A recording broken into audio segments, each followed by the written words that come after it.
Hello, welcome back to the Double Swing. We've got another event to preview. This one, well, a little quirk of the modern calendar. PGL Cluj-Napoca featuring a lot of sort of strong teams, not any of the big dogs. I think some teams choosing to avoid it due to some scheduling clashes or some imagined scheduling clashes, and other ones getting a little greedy. But that's a topic for later in the video. First, just going to quickly recap what happened last time. We did do an I Am Katowice main event preview, myself and Yumi, no guest, and it went pretty horrifically as, well, no underdogs were even close to scoring points. None of the good teams we used to like from last year, you know, those little cheeky underdog picks who could make the occasional run, they're all favorites right now, so we didn't have much to pick from. It didn't go that well. Yumi did get his pick, his favorite pick, going to the grand final, although along the way they did eliminate my pick, rather disappointingly. So, you know, 1 point for him, lots of points for the viewers, and nothing but shame for me. It's always going to be difficult to get every single episode perfectly right. Still waiting for the first one this season, though. Joining us to preview PGL Cluj-Napoca, Skriv. Mate, I've been listening to your casting for a long time, you know, been around a while, and finally I managed to get you on the show as well. What's your thought on this PGL Cluj-Napoca roster, like, lineup? Like, who's actually ended up attending that you like to see, and who are you disappointed missed out? Yeah, I think it's kind of an interesting one. Maybe we'll see this further down the year. You know, a few teams dropping out. There's obviously the Liquid is kind of a big one that a lot of people are worried about for the sort of major contention and stuff like this. But I mean, it would be nice off the back of like Spirit dropping in the final, coming in a runners-up position. Not a lot of people, not a lot of pundits sort of expected that. So it'd be nice to kind of see them. Maybe can Vitality keep it going? I think that was something in like 2018, 2019 when we had a schedule sort of similar to this, where teams would go from one event to the next to the next. That's how you like set up an era, you know? But obviously we're not really getting that. In the same vein, I think it is an opportunity for, you know, the Mongolz FaZe to prove themselves as maybe the best of the rest in that top 5 kind of area. But I think because of this, there's kind of potential for, you know, a team to sneak through or have like a really good run, and they don't actually have to smash the bracket, you know, they just have to maybe beat 1, possibly 2 good teams, as it were. Yeah, it's kind of a shame because I think there's a few teams that are, because they're not present, are effectively trying to illegitimize the tournament, or in terms of just Mm. stature. I mean, in terms of ranking, it'll still be as important. But there's going to be an element where, oh, well, they may have won that event, but they didn't have to play all the top teams in the world. They didn't have to beat the categorically 1, 2, 3 teams that we have sort of ranked in the community's eyes at the very least. So it is a bit of a shame, but I I think the system is the system, and you know I don't think there actually should be any penalties for not attending an event just because, well, there could be any number of reasons as to why they don't attend an event. But the big thing is that you teams out there that decided, oh, we're all gonna have technical issues on our online officials. Oh no, we're unfit to play. That is change. That will be punished. So thank goodness.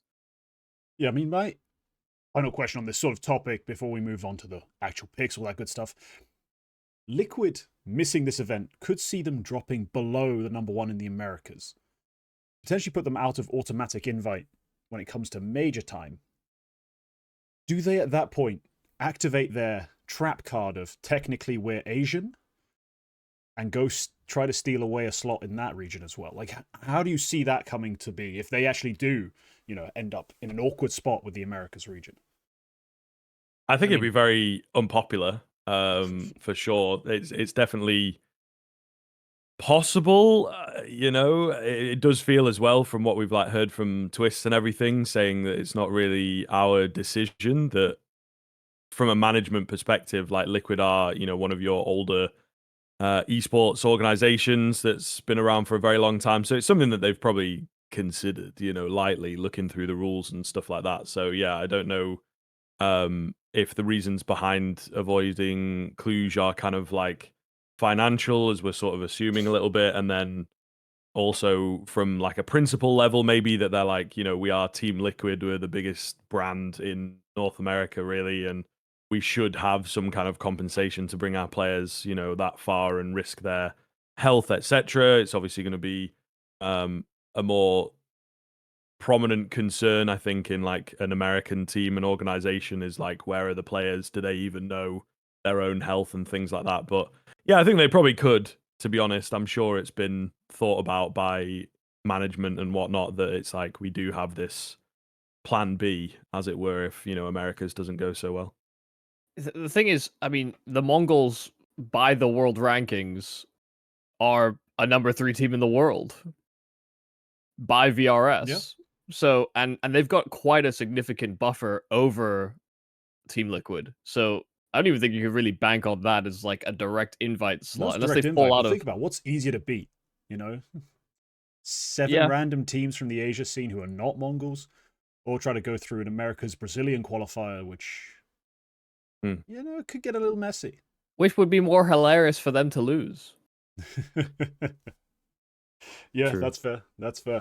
But all right, they're not here, so we can't really talk about them too much. Just had to throw that in at the beginning, just because it's technically a possibility that kind of gets brought up by the fact they choose not to attend this rather generously priced event, seeing how the prize money is allocated, the numbers as well, pretty generous for teams who don't even win. So that'll be interesting. But before we get into the first pick, which Skriv, you have decided to take rather boldly, should we say, in a 3-man snake draft, I do have a question for the viewers. Are you tired of looking like a chump in game? Sick of opening cases and getting trash skins? Check out Skin Club via my link in the description for a 7% deposit bonus. For gamers 18 or older, Skin Club is a case opening service who run a provably fair opening algorithm to give you truly random outcomes. Skin Club's battles mode has been upgraded, adding new things like crazy, team, and share modes just to make every roll a little more intense and a little more fun. I played a battle or two and managed to win some pretty crazy skins and upgraded a group of them into a gorgeous MP9 hot rod. Perfect for some gold stickers. There is an awards event going on right now, so you can earn event points just by playing on the site. These points can be redeemed for cases, skins, and entries into huge giveaways. Skin Club accept a wide variety of payment methods, from cards and PayPal to skins themselves, as well as a range of crypto coins. Remember to play responsibly using the self-care tools provided, and use my link in the description to get a 7% bonus. A big thank you to Skin Club for supporting my channel. And with that, Skriv, please, first overall pick, where are you taking this? Okay, so I am immediately nervous because, I said, yeah, I'll go first, why not? And you were like, okay, in a snake draft. And it's like, I've not, done my homework maybe in how like the snake draft meta works. But, I don't mind going first. I think it gives me a bit of confidence moving forwards. So I'm going to open with one of my favorites. And for this, I think I am going to go FaZe, just because for me, I feel that although, a little bit kind of shaky at that higher level in some of their games, right? And maybe not getting as deep as they wanted in Kato, losing out to Eternal Fire was exciting, but, obviously a bit tough for them. I still feel that coming into this event, bouncing from one to the next, that's kind of what FaZe are all about, what they're really good at, especially from that, the ideas core of like Carrigan and Neo to like work on the team from one event to another. And then I also think that FaZe are generally pretty good in these types of tournaments where, they maybe have to worry a little bit again about Eternal Fire and Mongolz potentially like ranking wise and coming off the back of Kato as well. But then teams beyond that, it's like they've got MOUZ, maybe VP picked up a little bit, but I think that they should be able to pretty solidly work their way through like the group stage. There's plenty of time for them to warm up as well, because we've got this Swiss system, so many games going on at Cluj, which is kind of cool to see, I think, and gives an opportunity to, a lot of the lower down teams as well. But yeah, I like FaZe as kind of that consistent factor, and hopefully they should be able to bounce back, I think, just given where their core of players are at. Elige didn't quite fit in that Eternal Fire game, so I feel like they just need to work on particular matchups and whatnot. But for a first event from Elige as well, I think it looked pretty good. Not bad. But to me personally, I'm looking at the win-loss rate and I'm a bit Yeah, I'm a bit worried. I'm a bit worried of the FaZe pick. I don't see them as a strong favourite currently. Although to be fair, this isn't a field full of strong favourites, so it is tough. We are splitting hairs essentially. I think for probably the top 5 or 6 seeds in terms of who's truly going to be dominant at this point, who's actually been playing the best CS. I mean, we know technically it's Eternal Fire, but we also know the pedigree of FaZe, and we know the shortcomings of Eternal Fire. So we'll probably get into that when someone picks them. But for me, FaZe Clan, yeah, the Elige fit is the key. It just has to be. There's no two ways about it. He's the one they brought in. He's the one they're trying to adapt for. And that Nuke CT side was the concerning part. Like, he just wasn't able to find a lot of impact, wasn't able to deliver. And then, you know, that game got a bit farcical. It always does when it goes into like an entire game worth of OT. Like, I always feel like the match gets a little silly. We're just doing stuff at some point. But all in all, I'm a little touchy when it comes to FaZe. I'm like, I want them to work. In theory, I think it's going to be amazing eventually. Hopefully, Cluj-Napoca is the event where, well, because you've picked them, I don't want to win it, but hopefully they can iron out a lot of things. You know, it's a great place to put the work in. You know, they've got all those BO3s in the opening Swiss. They've got the playoffs. A lot of time to work on it. A lot of time to get their own reps and demos on themselves. I think it'll be a great start to their eventual rise up to like maybe 4th in the world, because unfortunately I just don't see them really summiting the mountain this year, but maybe an improvement over last year would be nice. Yeah, I'm also a little apprehensive about suggesting FaZe are ready just yet, I think. Because the top 8 finish at Kato is largely inflated by the fact that Carrigan himself was actually fragging and calling really good game plans that found him multiple kills. In situations where, you know, if we're thinking about the transition with Elige, it should be him. It should be him that's making those types of plays, as opposed to a Carrigan that we don't expect to shoot so hard. I think, I mean, obviously Carrigan is a big reason as to why those games got so exciting in the first place, is because the calls were all metagamey and pacey, and this phase just doesn't seem to me like it has layers that I can actually peel back from. It's all just intuitive and game feel based, which with the experience that they have on this roster makes it entirely a ton of sense. It's just, I think, given that this field of teams is far beneath them in terms of sort of name value, bar I think one other team on this in attendance, I think FaZe should make it out of groups in this stage of a tournament, and probably should, at the very minimum, make it to the grand final. That I think is not an unhealthy expectation given the transition of sort of star players that they've had on this team. Yeah, I think it's definitely one of those where you look at this tournament and the ilk of teams, right? FaZe at the moment, like I say, I think there is a sort of clear barrier for them when they come up against these higher level teams. Maybe you talk about other teams that we'd consider in the top 8. Most of the teams, I guess, that make it through to the playoffs of Katowice, and that's where it sort of comes in. I wouldn't necessarily call it like random, but you are sort of relying on like that one big Carrigan call to really, you know, pop off and give them that upper hand towards the end of the game. It does sometimes feel like from the FaZe players that there's a couple guys in here that have maybe been around for a while, and hopefully Elige doesn't get caught up in it, but it just feels like Rain and Brokey in particular, if the game starts to get a bit exciting and like, you know, it really, really matters, then they potentially can like step up and play well. But in the past, that has worked quite nicely for them because I think they were a bit more consistent, you know, across the board. But now it does feel like Rain in particular is just sort of filling a few more roles now, I guess, but he is sort of struggling to get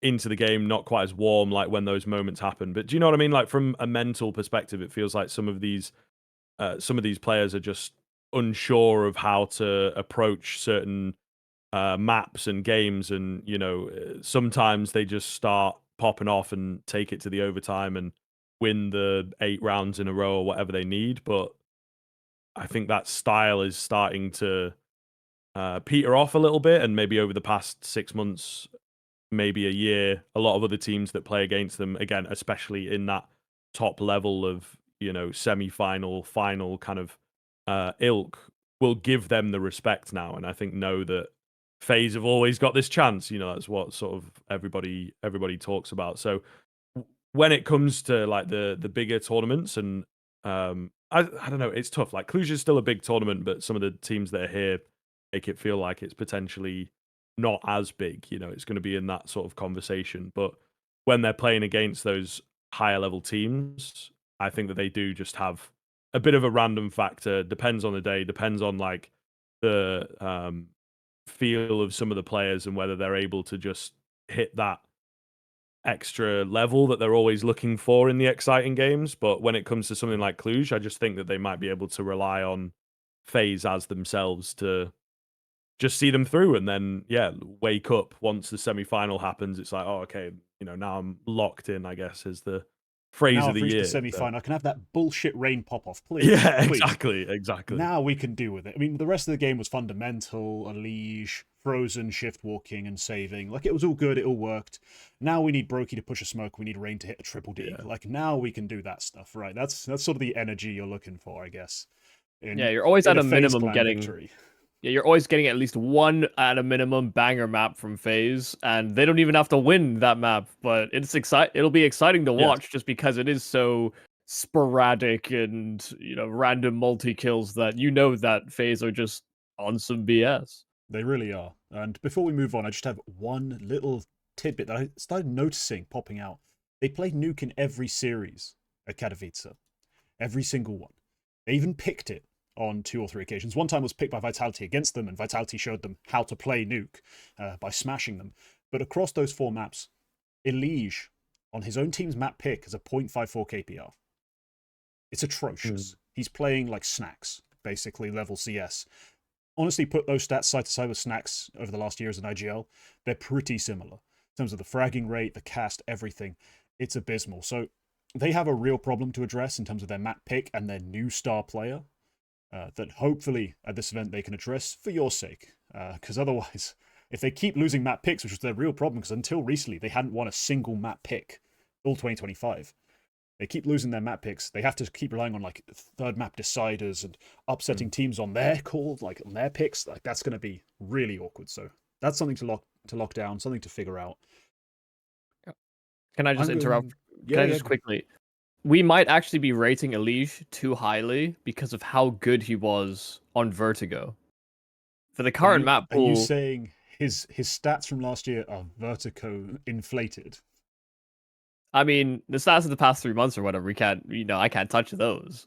But he was, like, that is a map that he actually had a great deal of success with on Complexity.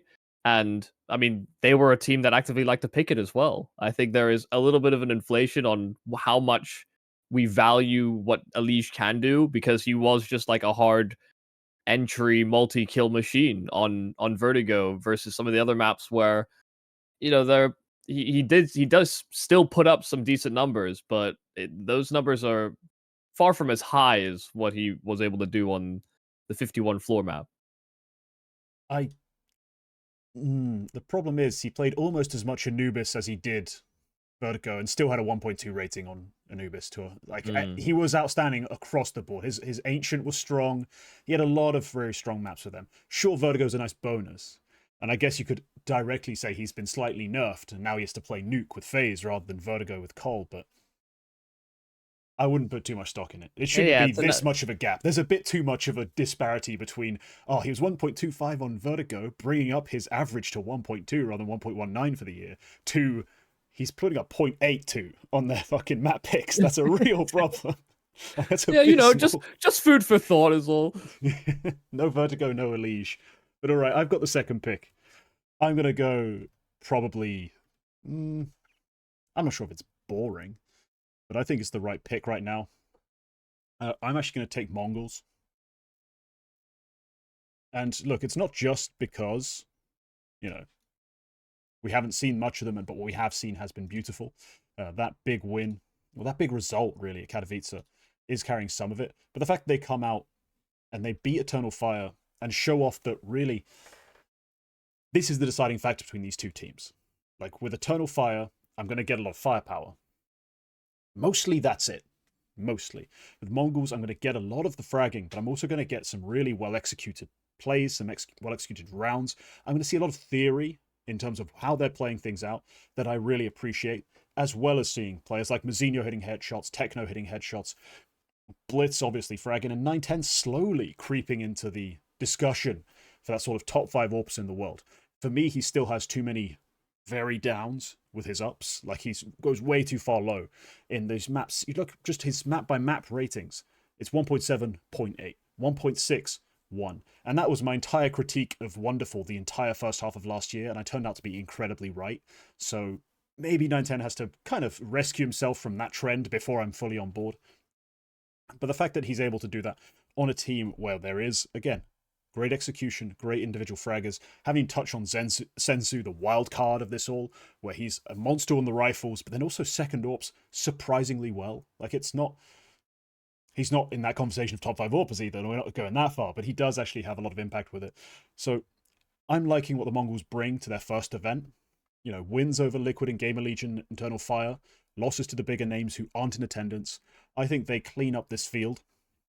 Go take another one of those Thunderpick-esque titles, because that's pretty much what the competition's looking like here. Sure, a couple of stronger teams, but those stronger teams, in theory, haven't started off the year very well. This is going to be the first time we see some of these teams with new rosters, like MOUZ Sports, and I think Mongolz have what it takes to just clean house, really, at this event.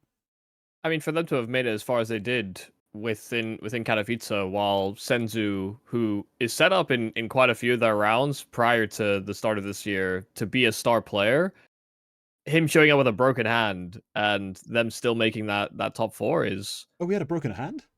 Yeah, no, I just mean, thought he played shit.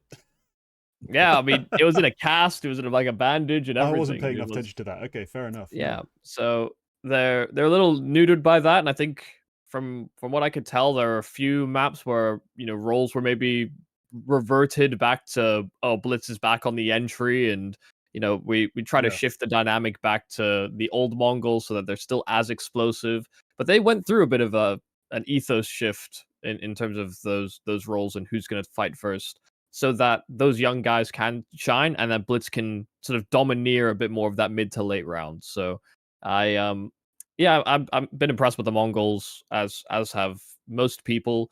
I do have questions about consistency with not only Senzu but Mazinho. You know, I think he has trends up, and then he has, you know, weeks and months sometimes where it's a very downward trend.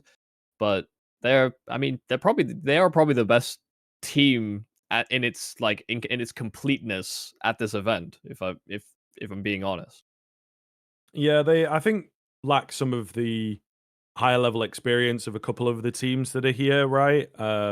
Just in terms of having, I suppose Kato's probably going to be a pretty good one for them now, like, you know, full Spodek, full crowd and all that sort of stuff in the busier, louder games. But yeah, I think that's sort of the only thing that I see with the Mongolz is they're a very young team in terms of the actual ages and whatnot of the players. So I think that sometimes affects them against certain teams. They get maybe a little starstruck and sort of the pressure of it. And it's like a, you know, very different story and history behind Mongolian Counter-Strike and what it sort of means to these players and things like that. And I think that is something that still affects them. It seems to be getting better, but for me, they didn't, you know, look fantastic at the major. Maybe wanted them to go a bit deeper. Everyone's on their side and wants them, you know, to even win the whole thing.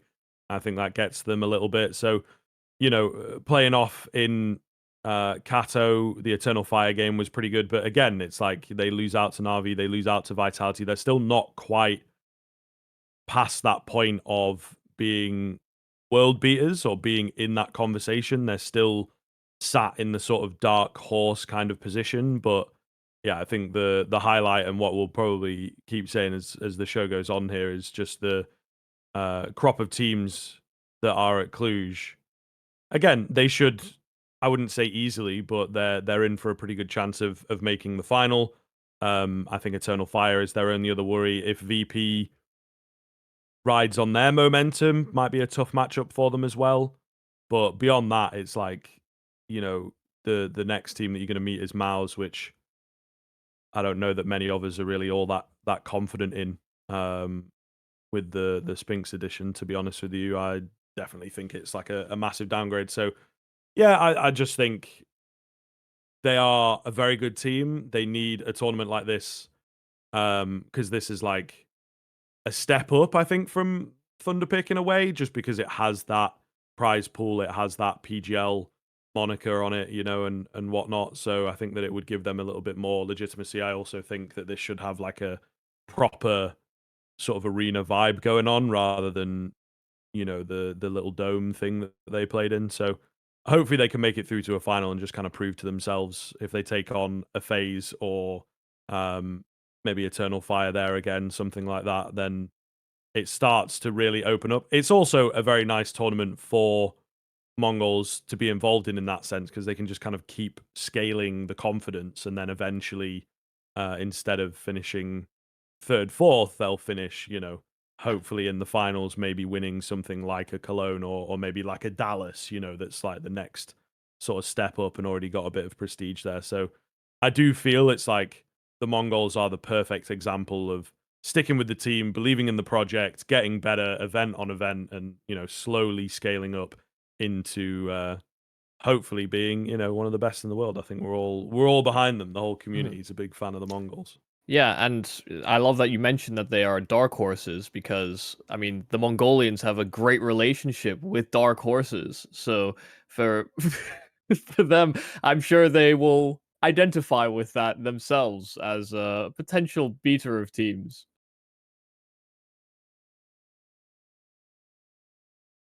Oh, Lost we've lost him. We've king lost the main himself. man. Or he's attempting to perform some kind of ventriloquism. Indeed. This is the part where we have to do jokes, I think. Keep the crowd Wait. entertained. That was my only joke. Hello? Okay. Yeah.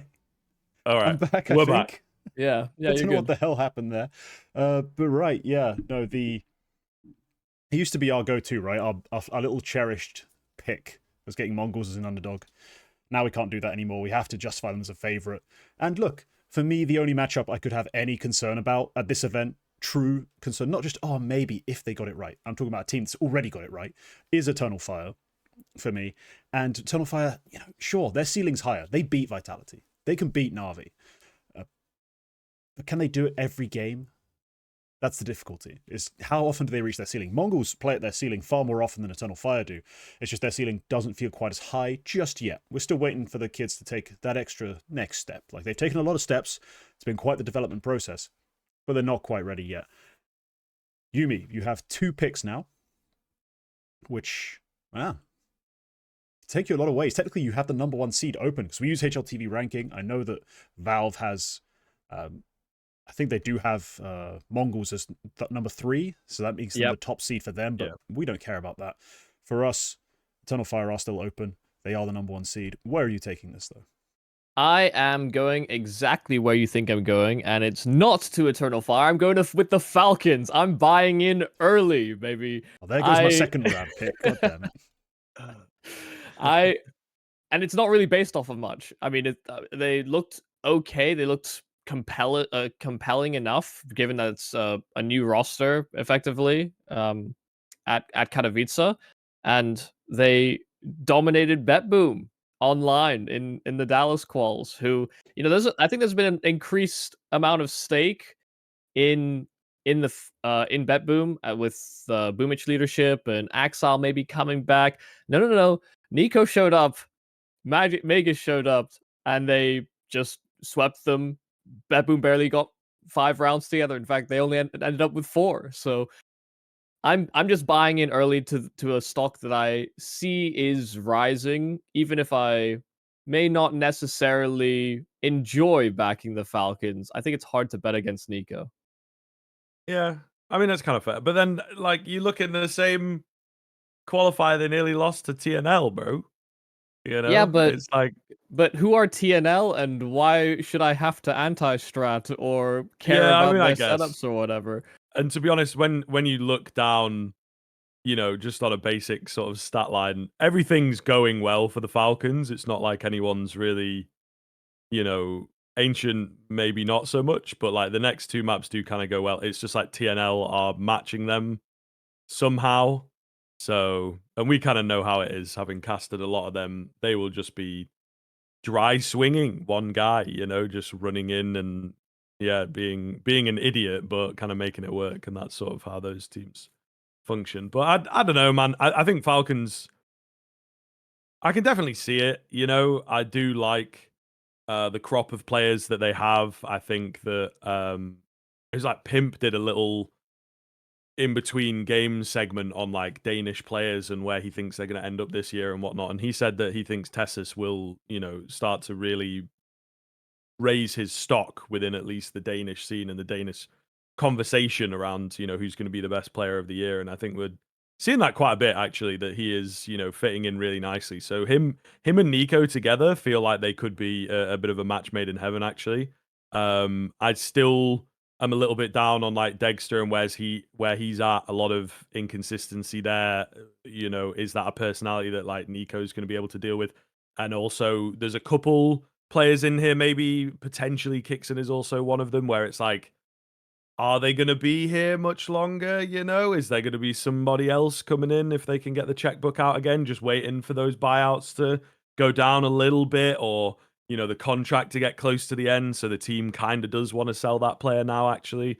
So there's always that around Falcons where it's like, is this a team that we're going to see keep developing, or will it develop in a different way with like, completely different players? But I can actually see them taking it. It's maybe not as wild a pick. I think they maybe have a little bit of like hate watch going on because it's the Falcons and what's going on behind them, and they're kind of just cheating really because they've got so much money available.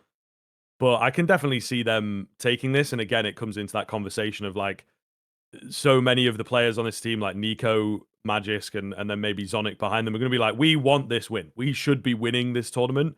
I know I am capable. I've had teams in the past that will be capable of winning an event like this, where those super scary teams are missing. So I think that they'll really bring that, best foot forward kind of energy and look to just flatten the competition here at Cluj. Yumi, I hate this pick because I wanted to pick it myself, and that's very rude of you. How dare you? On my channel, of all places, you've picked my second team. That's okay. Realistically, they're just a dangerous, lurking threat, right? Because how long can this exact group of players not be good for? And we saw, even in the Katowice loss to G2, which, I mean, honestly, Nico, that one's got to hurt. But we saw Dexter have some really strong performances. We've seen since then, Nico slowly starting to wake up. I mean, that was one of my primary concerns. Is early on when they're losing series at Blast, Nico looks kind of lost. And when they are playing a close map, it is Tessus doing the majority of the work. The fact that they can now say Nico's, getting out of bed, he's finally, brushing the sleep out of his eyes, and he's going to be like, okay, time for me to actually frag. It's promising. It's all promising. It's adding to the list of things that are actually good about this team. The problem is, everyone else has been awake most of the season, who I think is going to go win the event. And that's why I thought they would be a second tier pick. Now, maybe you're going to go take another favorite who's already been playing good and not just might play well as your second favorite. But for me, I couldn't justify picking them first, despite the brand value of Nico, of Magisk. Hell, even the flashes I've seen of Dexter that I do really believe are building into something. Like he's clearly finding form slowly, piece by piece. And even if he's not the great Dexter of old, if he can be a functional star Rauper, that's already better than most teams in the top 10. There's only so many that can claim to have a true star Rauper. So, yeah, Falcons promising. Sleeping giant. I'm just my only concern. Everyone else has been awake a little bit longer. Yeah, I think we should be under no disillusion that Falcons are probably going to make a change midway through this year.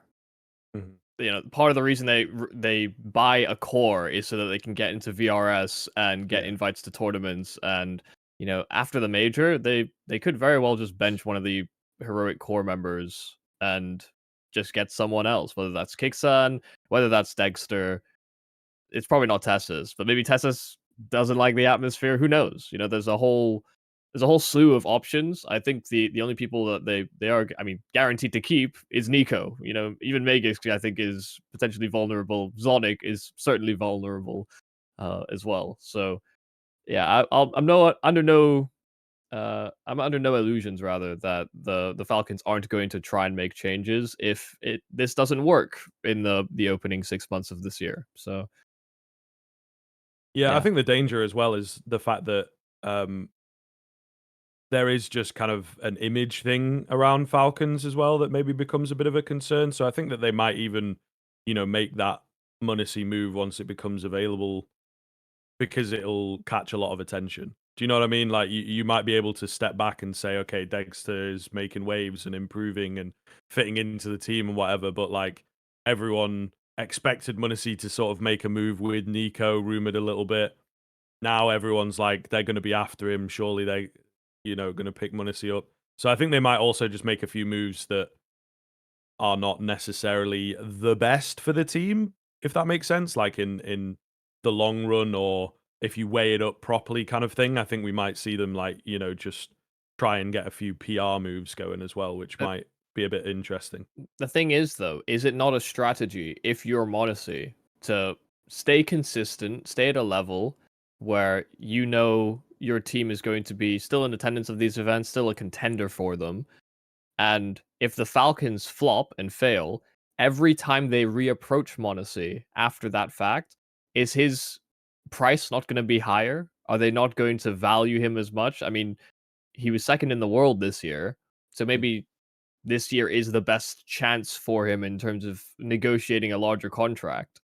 But every time Falcons are like, man, we really wish we had Monacy, but he keeps saying no.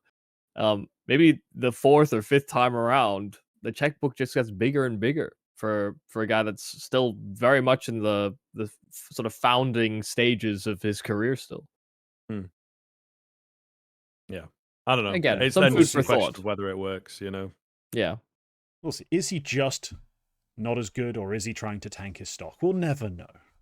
We'll never know. Because I'm sure a part of the people saying no is G2 themselves, seeing as he is Munacy. But hey, we'll find out, I'm sure, halfway through the year. Yumi, you got another pick. Is it another favorite time, or do you see some value in these underdogs? I don't know. I was gonna go with just another favorite, and so I guess I'm just gonna stick with that strategy just to not get too hung up over it. No, I'm going with Eternal Fire. You were right. I was gonna pick them, and I'm picking them now. But I wanted to lead with the Falcons because I think we've talked about Eternal Fire quite a lot in terms of Sure. how explosive these guys are and how much the firepower is a major component. And Major himself, is kind of like a Carrigan-esque figure where sometimes he will have maps where he goes in headstrong and frags out. And I was more, I guess my growing concern with Eternal Fire was that role-wise, I didn't actually value Jota as much as maybe the community did based on just his stats. And I'm not really a guy that will emphasize roles too much, especially, we're talking like CT positions. That to me doesn't actually matter as much as maybe people would give it stock for. But I thought the T side roles were going to take a major hit just because Calyx was shouldering a lot of the sort of support burdens. Jota is not a one-for-one fit in that regard, and somebody in Wicadia, Woxic, hell, Xantares, but Xantares was never going to give those responsibilities or take those responsibilities. He's Xantares. So I wasn't sure that the egos or the sort of individual expectations of performance would allow both Woxic or Wicadia to facilitate Jota properly in this roster. But they're past that point. Eternal Fire, I think, ran into those struggles where they actually wouldn't shift for the new guy, or they would struggle to adapt their game plan with new people. They've been doing a solid job of facilitating Jota, and to my surprise, I guess I still have the old categorization of how this team was structured so ingrained in my brain. I did not think that they would see change, but they've been constantly changing, and I didn't see past that. So, yeah, the Jota move has ended up working out quite well.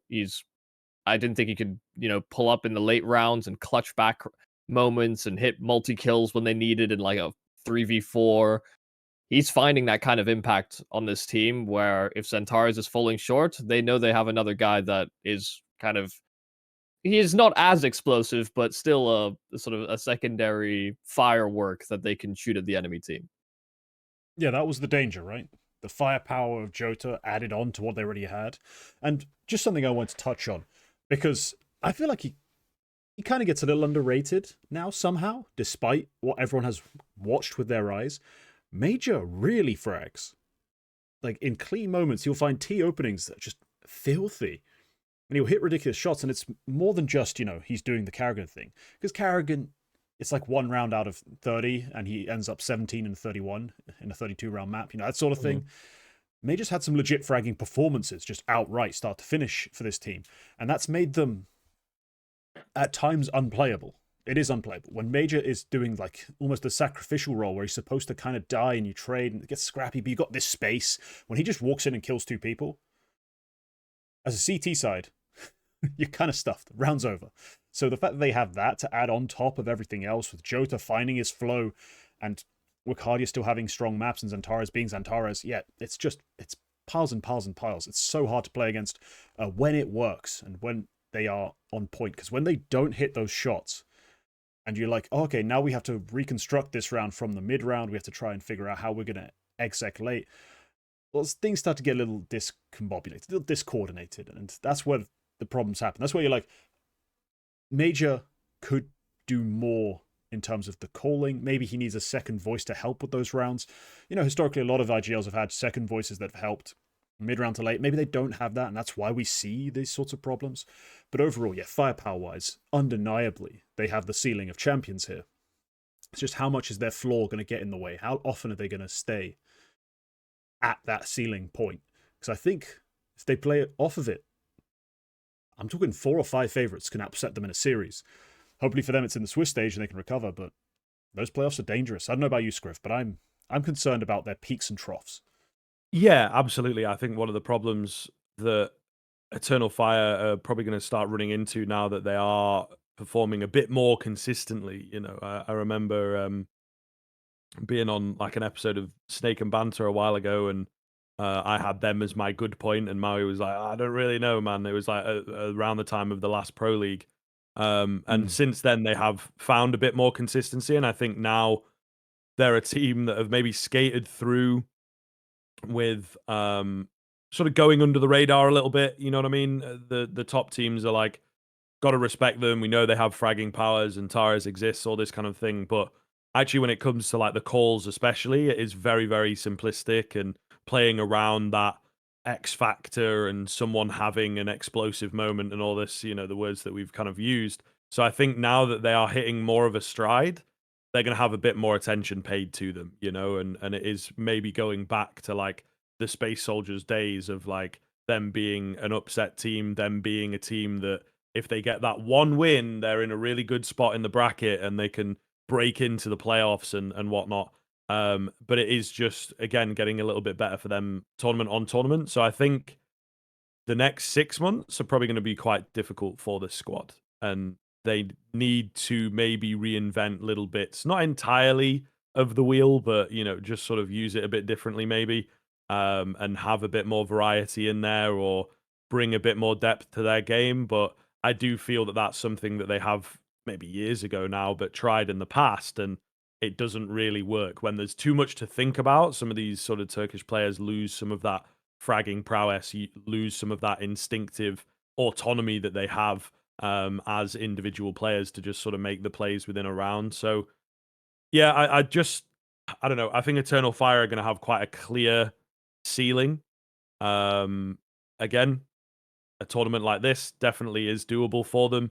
Teams that they've sort of played off against or beaten in the past, right? So they should feel confident going into it. But I think that on a whole, in the entirety of the scene, yeah, there is just going to be a level that they're not able to really break through. Now, if they get another Xantares level player, if that ends up being Wakadia in time, if that ends up being Jota in time, then maybe we can start to talk about them a bit better. But it just feels like getting every solid piece working at the right time is very, very difficult for them. You know, like Woxic remains pretty inconsistent for me over, again, a longer period of time. But I just think that once it starts going bad for this team, there is maybe a level that they can really fall to, you know, and that sort of internal, I don't want to say politics, but, you know, we've seen the players fall out and be in and out of this roster and not play with each other and go back to international and stuff like this. So, yeah, I think that there is a really interesting kind of 6 months coming up for Eternal Fire, because I think now teams will start to fully like anti-strat and figure them out, rather than looking at them as a team of like, if we shoot better, we will beat them. That's not quite working anymore for some of the top level teams. They are actually giving them a really good run. So yeah, I think they will begin to be anti-stratted, and I think that's kind of a dangerous prospect for Eternal Fire.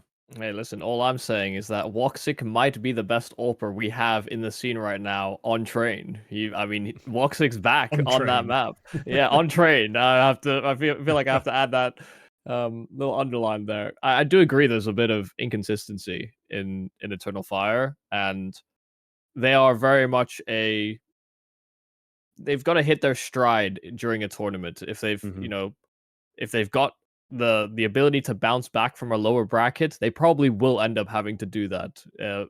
More often than not, it's very rare that we see them start a tournament, sustain that at a good level, and then sustain that throughout the tournament. There's almost always a game where they falter and kind of flop in a way that is, yeah, it's a little indicative of the simplicity of their style, but you know, they live and die by the blade, I think is very much the ethos for the Turks. Yeah, hopefully won't be a problem for you. I see them taking some awkward losses here. I do. And we're back to me, though, for another pick. See FaZe taking some awkward losses. Yeah? Do you see Mongolz? Exactly. That's why I'm winning. Yeah, so I'm but you're playing on my bias there. Always. I know what cards to play when. It's all good. We'll see come the end of the year, though. There's a running scorecard. There's everything. There's a forfeit. We know what's going to happen. It always does. Yeah. I've never won. Yeah. I get it. Yeah. Right. Do I take... No, I'm not going to take your favorites from you. So you've written yourself out of VirtusPro picks now, Yumi, and I respect it, but I'm not going to take them. I think I'm going to take a team I think is a legitimate threat out the underdog section. Thankfully for me, they are just in that section. It's 3D Max. Now, yeah, maybe a little bit of nationalism coming in. You know, certain willingness to believe that the French flair will carry them through. This sort of unpredictability we criticize other teams for. Oh, they've got a high floor but a low ceiling, vice versa. A high ceiling but a low floor. And they could beat anyone but also lose to anyone. We've been saying this for decades about every French sports team ever assembled. This team seems no different. However, they have made one very important change coming into this event that, whilst it could cause a little bit of instability, realistically is only an upgrade. Because I've said this before and I've said it again.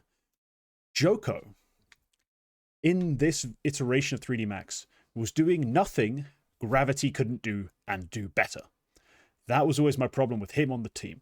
It seemed like he got slightly preferential treatment, yet mechanically isn't sharper, doesn't make better decisions. Why is he even being set up for all this? They cut him, they bring in Body, a player who, whilst disappointed as an IGL, has to be said, can frag on a team of this caliber, can put together like really smart rounds, can be a useful contributor who doesn't take silly deaths quite as often.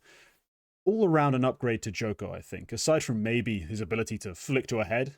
Maybe slightly less explosive than Joko, but I don't need that. As I said, I already have Gravity. I have even Exercise if I need someone to just hit a headshot. Those guys are the sharper players. I need someone who's smart. I need someone who's going to just contribute when the game plan doesn't always work. You know, Maka, whilst he is very good at communicating his plan, getting everyone to buy in, it doesn't always go perfectly well. Like, they can't just beat everyone on Inferno 3 times. That's Not going to happen. So I think Body's a valuable addition to this 3D Max roster.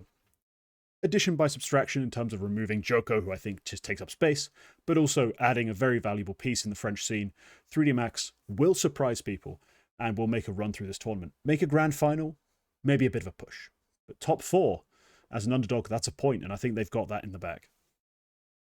Yeah, I was maybe going to pick them as well, so I'm sort of in agreement with you, really. On the point of Joko as well, I just kind of had like an interesting thought looking back over his page, and you know, I've been casting this guy for years, since the sort of double pony days. They were everywhere in the online Counter-Strike in that sort of tier 2 era, winning a fair amount, placing well. I don't know that I've ever seen this guy like top frag a game, you know, like, in no offense to him, but into the games that he's played, I think he's always just been, you put it quite well, we'd maybe say role player, but even then just like space filler. He'll just be around, good on force buy, you know, half buy rounds, always good for like a couple deagle headshots to get the Frenchmen in, you know, they love a good force buy and whatnot.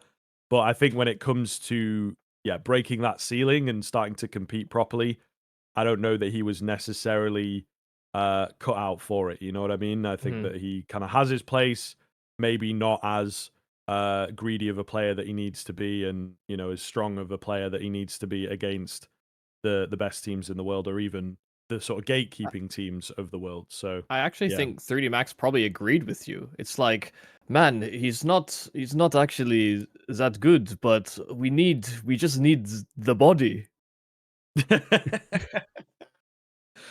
Say that again. Yeah, you know, just come forwards. I mean, now that he's on the market, it's probably one of those things where they've not been able to convince a player like Body to join because the prospects of 3D Max weren't high enough, the finances maybe weren't high enough, or something like this. So, you know, but now that Body doesn't really have a home, it changes the conversation, you know. So we may well have seen them just playing with Joko if not for circumstance. I don't know that this was, because surely you have to look at, you know, the players here, all familiar with Body, probably quite like him.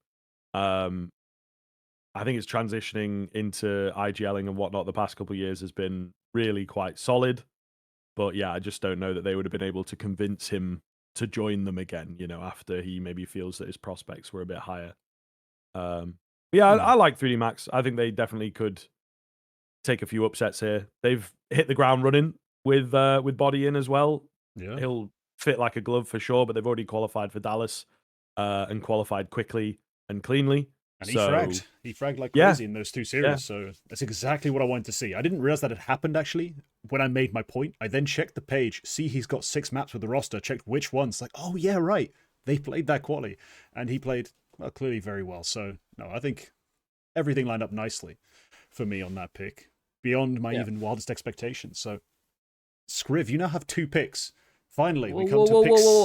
I didn't get to talk about 3D Max. Come on, Oh, man. no, sorry. I Tell love. me I why actually. it's a terrible pick. Tell me why No, I'm actually going to lose this. I was just gonna reinforce your point, really, because Perfect. they're That's actually. nice. I was kind of debating between Eternal Fire and 3D Max, mainly because the body move is valuable in having a second voice. Like this was a team that I don't think were crazy on having ideas outside of maybe Lucky calling his own shot.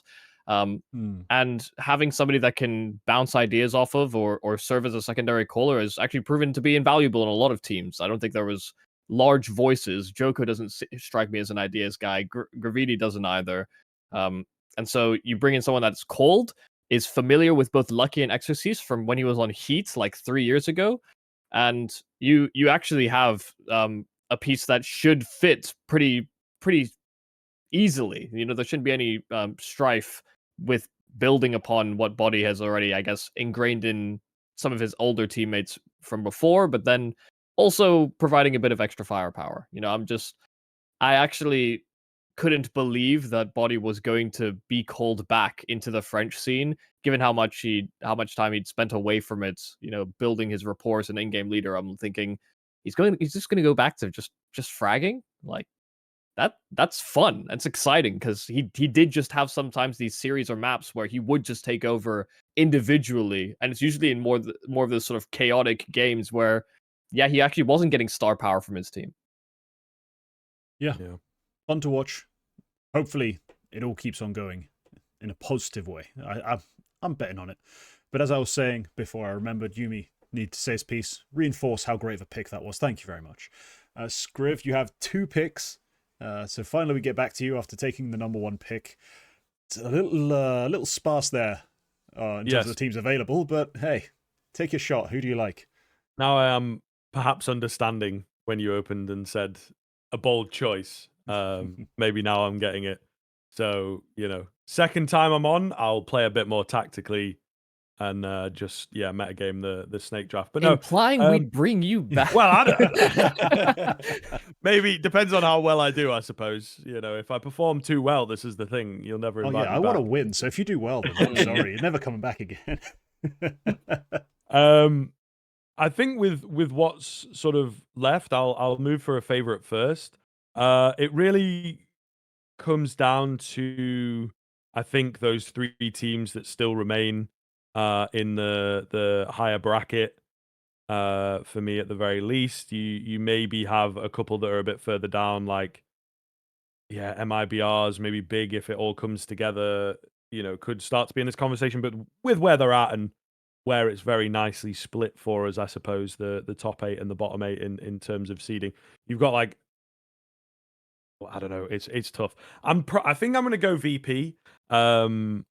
I know, and I did hear that this is maybe not a popular pick at the moment, and Yumi and I watched a bit of Kato in like a group call and whatnot. And I don't know, we're not massive fans of certain parts of this team and the way that they look. But what I will say is, I think that given the way that they were at Kato and the way that they also just got shafted into the playoffs, right? Having to, play with a stand and everything, I think is a little bit unfortunate with this new fresh team, and they lose like one of the hotter pieces quite suddenly. It felt like everyone was a bit excited, I think, to see what Flamus and Icy could do, but Flamus has been kind of a head turner of last year, had that one standout event at Chengdu, and he's been riding that wave all year long, moving up the rankings, as it were, of teams.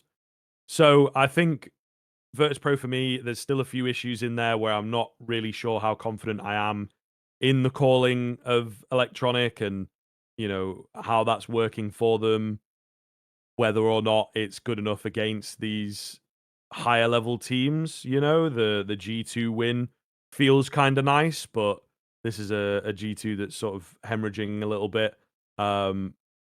They get absolutely clowned by the Vitality and Spirit, you know what I mean? Like, not really able to compete against them, nothing really all that impressive. So I think there are a few issues there. Is he knowing how to use the pieces? I think that was something that was a lot better under VP with Jame.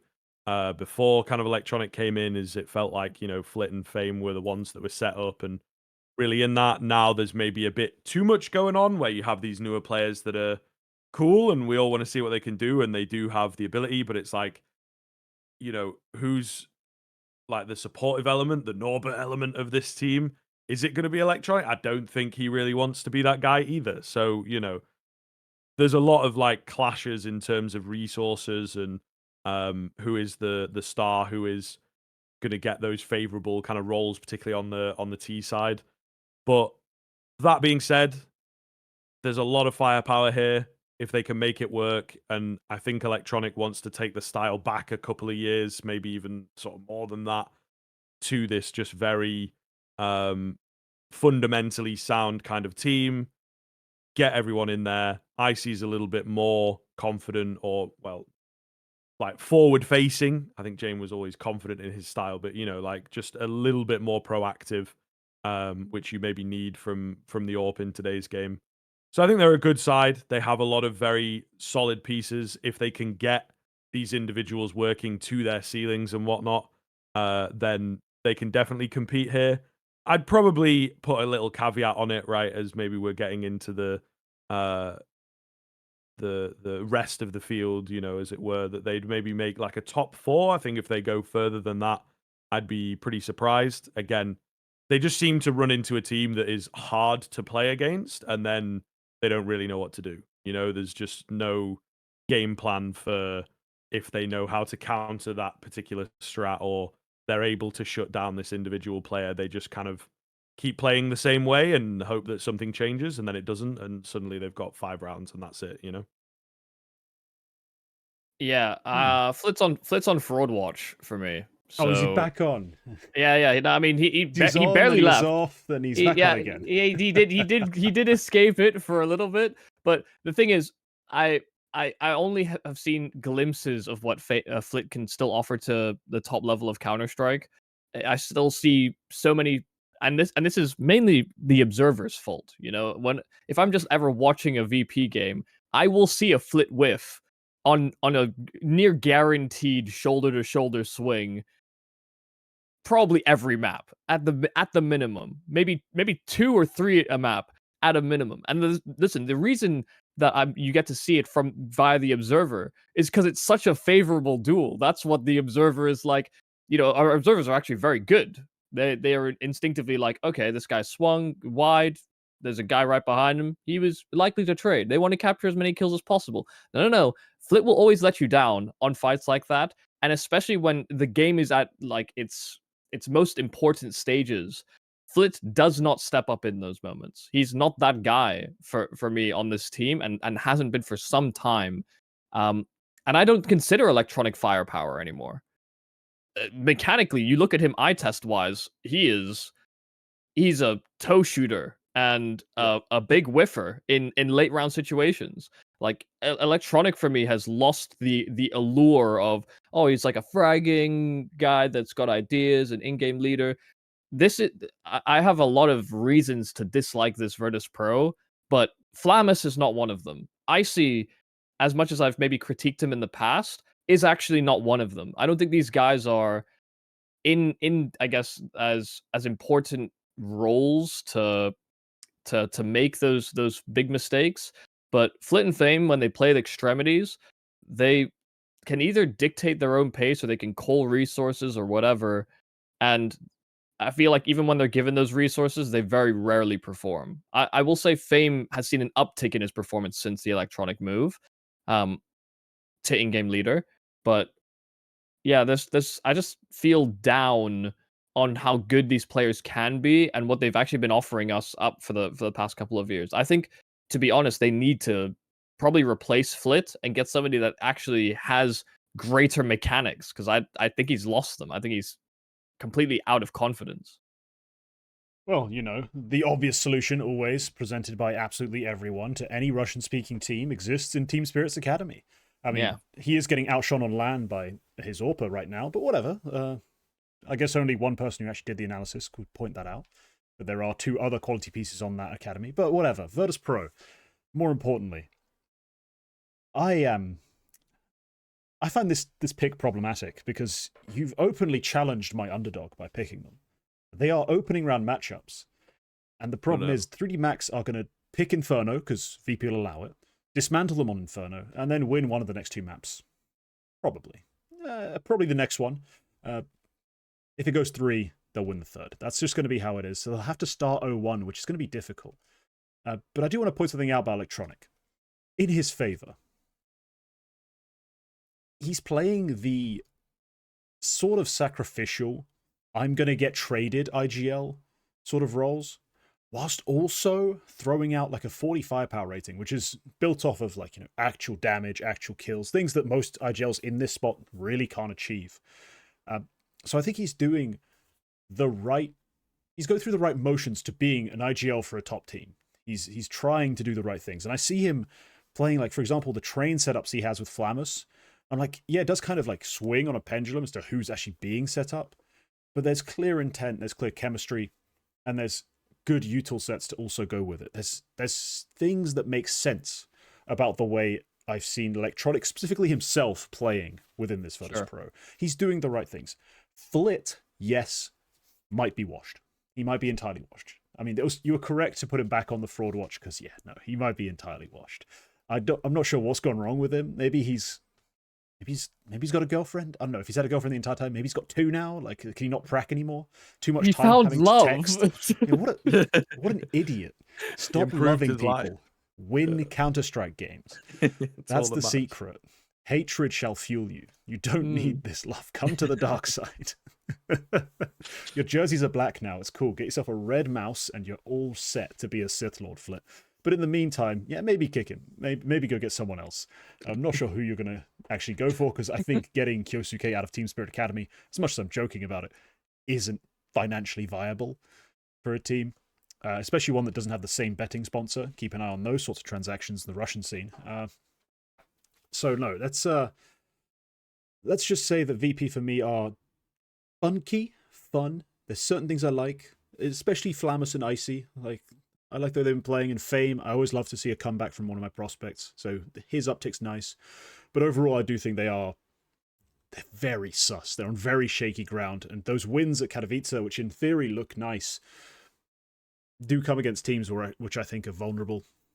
Yeah. And I kind of caveat them with that. I'm like, can they show it? This would be a great time, really, to prove it. Flick, get himself off Fraud Watch, put his phone on silent for a bit, I guess, hit some DM. And maybe they'll be a lot stronger, but it's rough. I do think, both. I think Bet Boom benefited from this. I think there's a few teams at Kato actually that benefited from this. But the changes that were made during the player break in terms of in-game leader swaps or adding a couple of players to your roster actually make some of the results at Kato harder to gauge, mainly because it's about what level people have had or are able to bring to the table so early in the calendar. So when you have time off between events, they have more time to actually develop a strat book. You also have more time for your opponents to look at what you were doing and what was working for you at the opening couple of events in the year between Kato and the Blast Bounty, to then just reflect and go, okay, we know they're going to do this, this, and this, and they may even spot vulnerabilities. I think there's a lot to be said in terms of how much value there is in the sort of analyst demo watching role. But when you have a new team or you have a new in-game leader, those demos aren't of the same value anymore, because you don't want to ever weigh in too heavy on that. And even if you do, it's very likely to blow up in your face because there'll be a small variation in the timing or what util is thrown your way. So I do worry for VP that they actually will lack depth down the stretch unless they're able to find a solution that heavily involves, I think, Flamus leading from the front and maybe Flit picking it up from behind. Yeah. They're a tough team to kind of put together. I think there's a lot in there, as well as we're sort of talking about certain individuals and how they're performing, and Flit should maybe get moved on. I think we also have, Electronic comes in, felt like maybe name value a good pickup, but in terms of philosophy, a very interesting clash between him and James. It's obviously come to a head. Don't know how much of an impact he personally has had on James moving out of the team, but I just think that we have sort of not complete opposite ends of the spectrum, but pretty close to it, in the fact that Electronic style is going to be very, very different. And that's maybe the Flip problem, is that he's spent years learning this one very idiosyncratic way of approaching the game, and now he's having to kind of unlearn that. And I think that just makes gelling with Electronic a lot harder for him, and he might be another part of the piece that just has to be moved away because he doesn't fully buy into Electronic style and respect him and whatnot. I think that's a really big issue with some of the CIS teams, is respecting other players on the team. I do think it almost comes across like Boomich and Electronic are like siblings. Boomich was the first. Actually, no, sorry. While Boomich was the first, he almost takes the younger sibling role here, where Electronic is the one that's grizzled and a little jaded, but he knows he's got the tough responsibilities. He's got shit to do. He's not enjoying his life as much. And for him, I think the VP members would find it hard to argue with him when it's like, listen, I was coached by Blade. He was telling me all these ways, and he opened up new facets to my brain, and all these neurons fire off. But you guys haven't unlocked that yet. I know what to do, and you're doing it all wrong. And everyone's like, yeah, well, I mean, we've been playing the same system for like 4 years or whatever. So yeah, go. Yeah, we'll let you have free reign. And any challenges to that direction, I think there's going to be a little bit of pushback, or there won't be buy-in from Electronic himself in some of those mid rounds. Whereas Boomich, I think, is just kind of like, hey guys, I've got this call. We're gonna mess them up. But then also, if you want to do something else, let me know. I got you. Like that. Boomich just comes across that kind of atmosphere. There's less of an intensity to him in the same way that I think Electronic has in these leadership positions. You know, Electronic's always been a bit of an emotional robot, in a certain sense, but he has learned anger. He does know anger. That much I can tell you for free. So there's, yeah, I guess for me the leadership shift when Electronic is, he's putting himself in sacrificial lamb positions on T side, but he's whiffing on CT, and he's maybe going to encounter some future strife with this VP roster. I don't think VP should give him as much time as maybe his contract would, I guess, encourage you to do so. I'm always up for giving players a chance. Let's put it that way. Yeah, me too.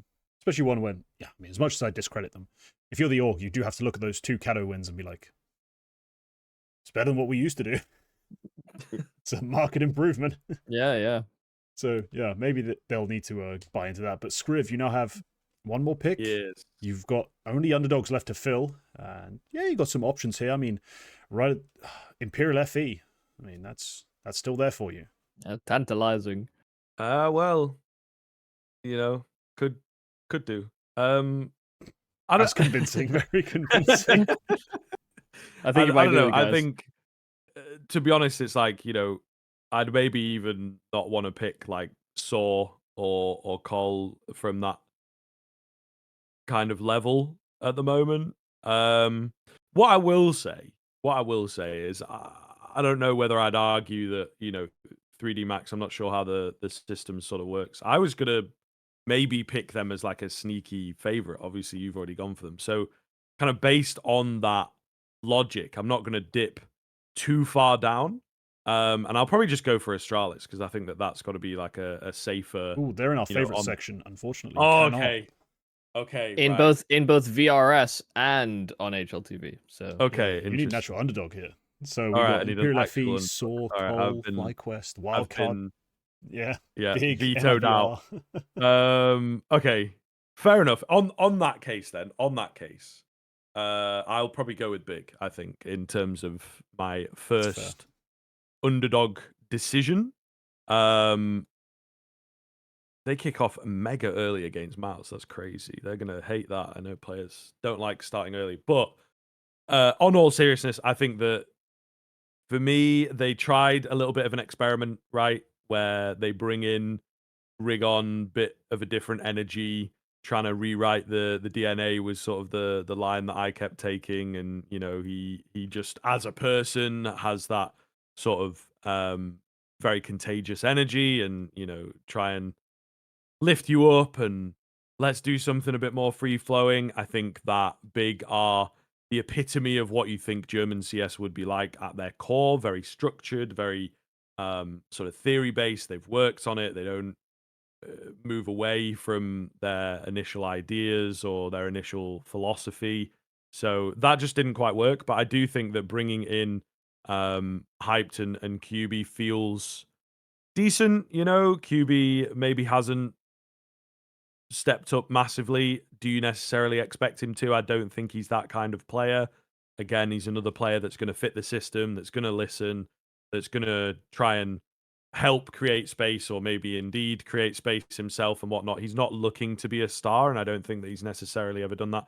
That being said, I also don't think that, in his kind of previous teams and whatnot, he's really been all that impressive.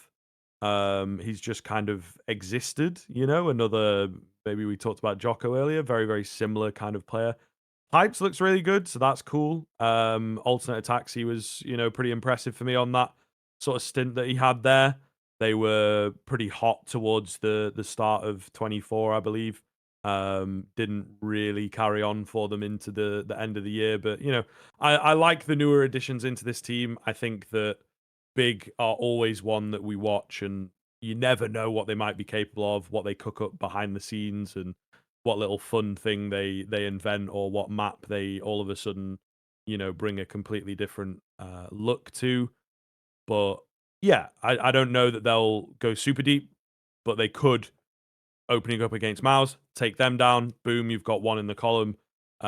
You've played off against a pretty decent seed, and then you just need a different team to pull off an upset as well, and suddenly you're in a really good spot Swiss-wise, so you could find yourself in the playoffs. So yeah, I like Big. I think they could make those playoffs. I don't think that they'll go much deeper than that. You also have to bear in mind that these newer additions, what you want to say about them, are still very, very new. And this is a team that generally takes time to scale up and get, people in their system and find out how they work and what sort of role might need changing or what sort of position might need changing, etc. I think they've given up on the intricate tactics Counter-Strike. I think they have completely pushed that to the side now. I mean, there's a little bit more detail than some teams would put together on like their CT or T side defaults, where it's like, well, this guy on the default is going to just throw this HE to do some damage at the start of the round, because we've seen in the demo this guy will always take that timing and that nade will mess them up. They're still adding things like that, but they're not setting up for like double, triple nades anymore. They're not as, I guess, from spawn oriented to Sure. try and mess somebody up with utility.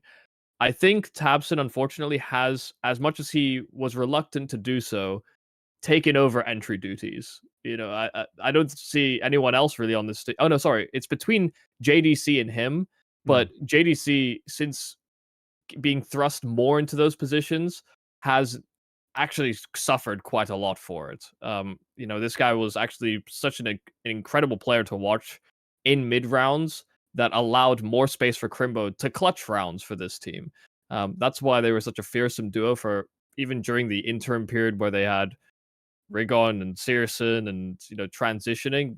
Those two were always very consistent, where every other piece was faltering. So for me, I like that tabseN is stepping out of his shell a little bit back again. He's the initiative driver on CT sides. Hyped can be good. He can be good, but I think he's got a bit of ultimate syndrome where he maybe peaked too early in the roster move. Yeah. And now expectations are set pretty high, and then you're gonna see him in games whiffing shots and getting caught off by things that most people at that level of competition wouldn't anymore. They are still fresh. What I will say about QB is that he's got a pretty good pistol on him. So I've seen him win get a lot of pistol multi kills and actually get advantages for Big via pistols. So that's the positive I'll give him. He does stay strapped with the Thang. Unfortunately, majority of Counter-Strike is played with rifles, as it is not a ghetto and rather a battlefield. So if he can step up on rifle rounds, it'd be lovely. But yeah, cool, he's got some pistol play. For me, Big have been exactly as terrible as I thought they'd be, except in exactly one series, which kind of killed all the heroic hype everyone had. That's literally that one series in the plane where all of a sudden they are gods who are untouchable by man. And the rest of it's been predictably kind of disappointing. That's just been the reality of it. Because yes, they have forced JDC forward, and he has been... I mean, there was a time initially when they did it, because they technically started taking more aggressive fights last year. And it was kind of working, and he was like, oh, it's so easy in CS2, you just got to swing. It's not so easy today, is it? Slowly starting to get figured out. AWPers are coming back online. We're seeing double AWPs. All of a sudden, JDC, you need to hit the shots a little bit crisper. You're not really managing to. So Big, for me, have faltered in that sense. Hyped has still been fun. I mean, despite their shortcomings as a team, he has still, all in all, looked strong. And even in the series they've lost, he's been just massively outperforming, I think, a lot of people's expectations. Because a lot of people saw Hyped come back in. It's like, didn't we already see this guy and dismiss him? And then you check, he was in alternate attacks and still couldn't farm. Like, come on, Slacks was able to do that. Is he actually that talented? Clearly there was a little something missed there by the majority of us, including myself, because I really did not think he was capable of much, but he has been fairly productive, so I can't really hate on him too much. I'm just frustrated with Big because their losses to FaZe and 3D Max at Katowice, exactly what I expect. Losing in Res Showdown to 500, aggressively big, you know? Not making it through the Dallas qualifier, that's so big. Just had to. That one series that made me look like an absolute charlatan, right as I released my power rankings, smashing Heroic 2-0 from absolutely nowhere. So yeah, I personally cannot get behind Big as a pick because I don't rate them that highly. And I also have a personal vendetta against them now, just for that. So yeah, Big, you're going to look real small at this event. 0-3, it's coming. You're gonna give MOUZ their only win of the event. Screw it. We're going all in. Yeah, I mean, I don't know. They always give like that one game or that one tournament where you're like, okay, maybe we are back. You know, maybe Big can do something here. But yeah, I also think it's kind of interesting their commitment to remain German. I feel like it's one of the nations and areas that can fit into an international pivot really, really well.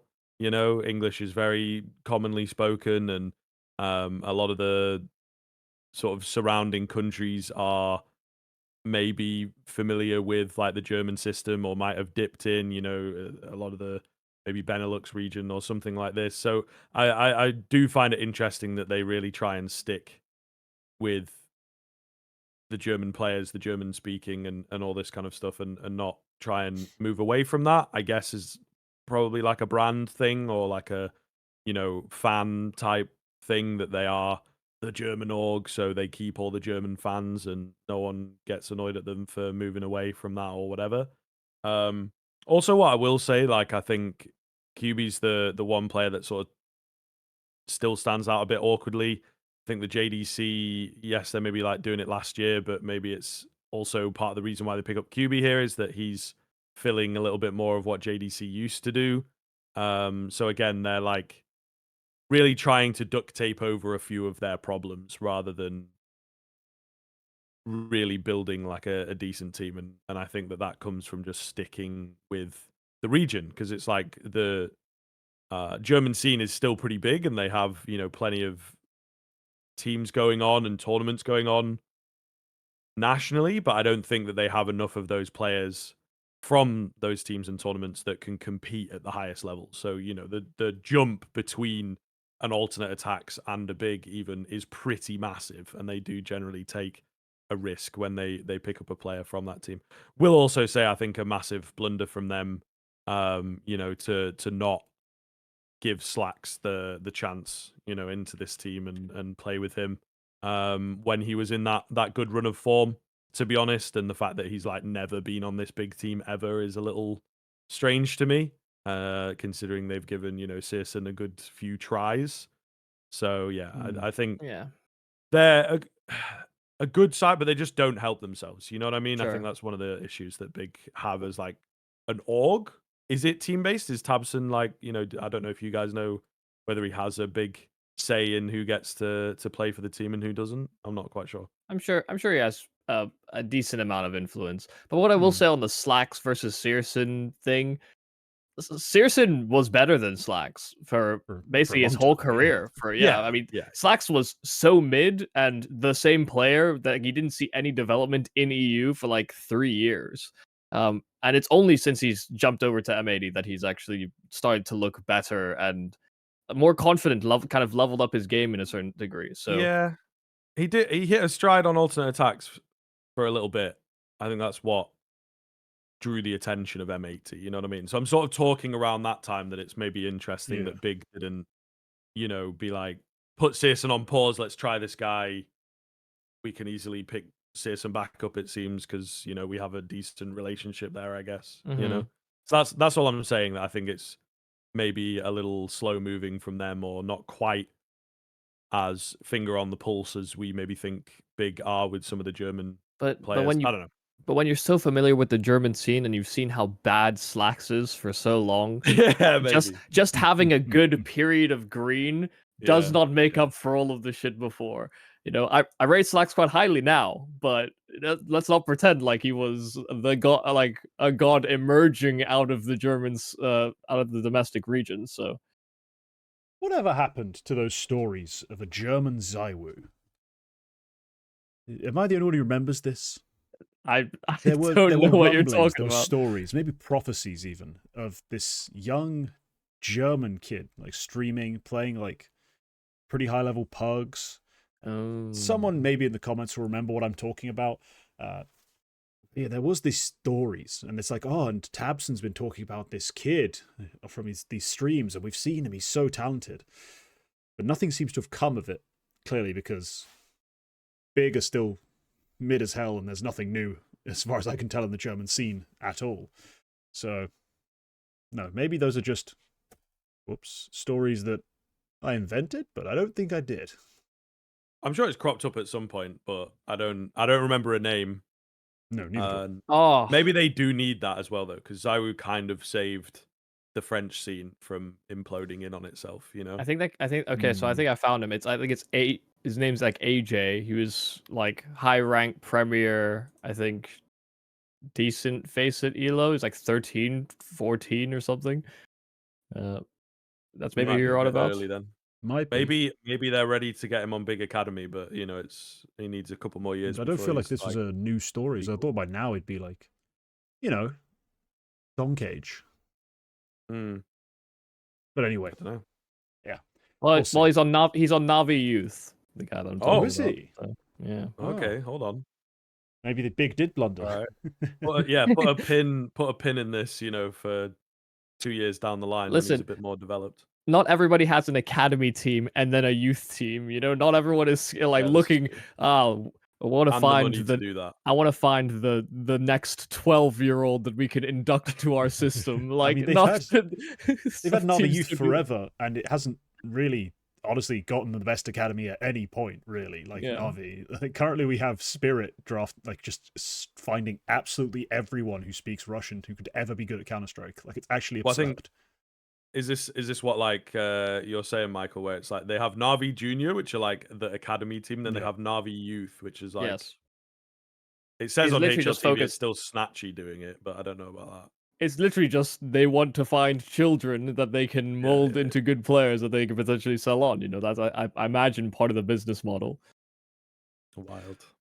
Yeah, I remember when their team was... Yeah, I mean, I guess a couple of them have ended up in the Navi Academy, like the actual junior section. Yeah. And aren't bad, like Simtree and Jigs, but no, generally the youth part has not been the most productive, as far as I remember. But anyway, enough talking about random prophecies.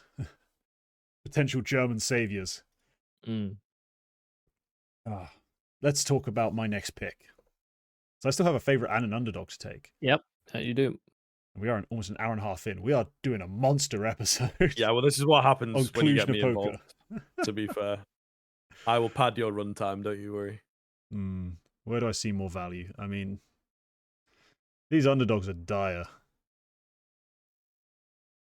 Give me Wildcard. As much as I like my boy Regali, I do not trust FlyQuest to be good ever. So I'm going to take Wildcard for the same reasons I always take Wildcard. I think they have one of the best IGLs at almost every event they attend. They play some of the most compelling CS with some of the most well-rehearsed and well-executed strats and switch-ups that a lot of teams don't see coming. They still have that beauty of a round on Inferno just burned into my memory from the end of last year, where they just out of spawn run a CT to B sort of split with Util just jump thrown straight out of the bottom of the stairs, I believe, to cut off any CT vision. Perfect timing on the flashbangs. It was just a glorious, glorious thing to watch. So I pick him for that reason, but also I still think Jaber is coming into his own. He will soon be heralded as NA's savior. Susp, I think, is a very solid piece alongside him on the rifling front. And while Sonic has taken a few steps of regression, it doesn't actually matter that much to me because it has coincided with, I think, more LAN play where we've seen, Susp does hold up to that challenge. Jaber's talent slowly coming through. And Fuzi's not a bad AWPer. That's all I can say. Like, I don't think he's going to be great. I don't think he's going to ever enter the level of the elite AWPers, but I think he's plenty strong enough. So I think Wildcard have a lot of interesting pieces, and they also, I want to pick them because the way they make an upset happen tends to be quite thrilling in terms of quality of CS called, the shots hit by players like Susp and Jaber. It usually is quite a spectacle. So this is partially like wish fulfillment. Like, please, I'm picking you so that I hope you play well, because the way you play well is so enthralling. But also because I genuinely do believe they have these elements that make an underdog upset team viable. The calling, these individuals who tend to show off in tight moments. I think Wildcard are not a value pick in terms of I think they're going to make me points, but I think they're at least going to give me something to eat my popcorn to, something to watch. Something to smile about, perhaps. Always. Stanislaus still got it. Still, Sonic, has unfortunately regressed. I remember we've talked about this team before, and it was just like, how is Sonic the best player on this team? Like, he just going in, entering hard multi kills, he's clutching, he was doing everything, and now he's gone back to kind of the level that I think would anticipate for Sonic. Maybe if not even a little lower.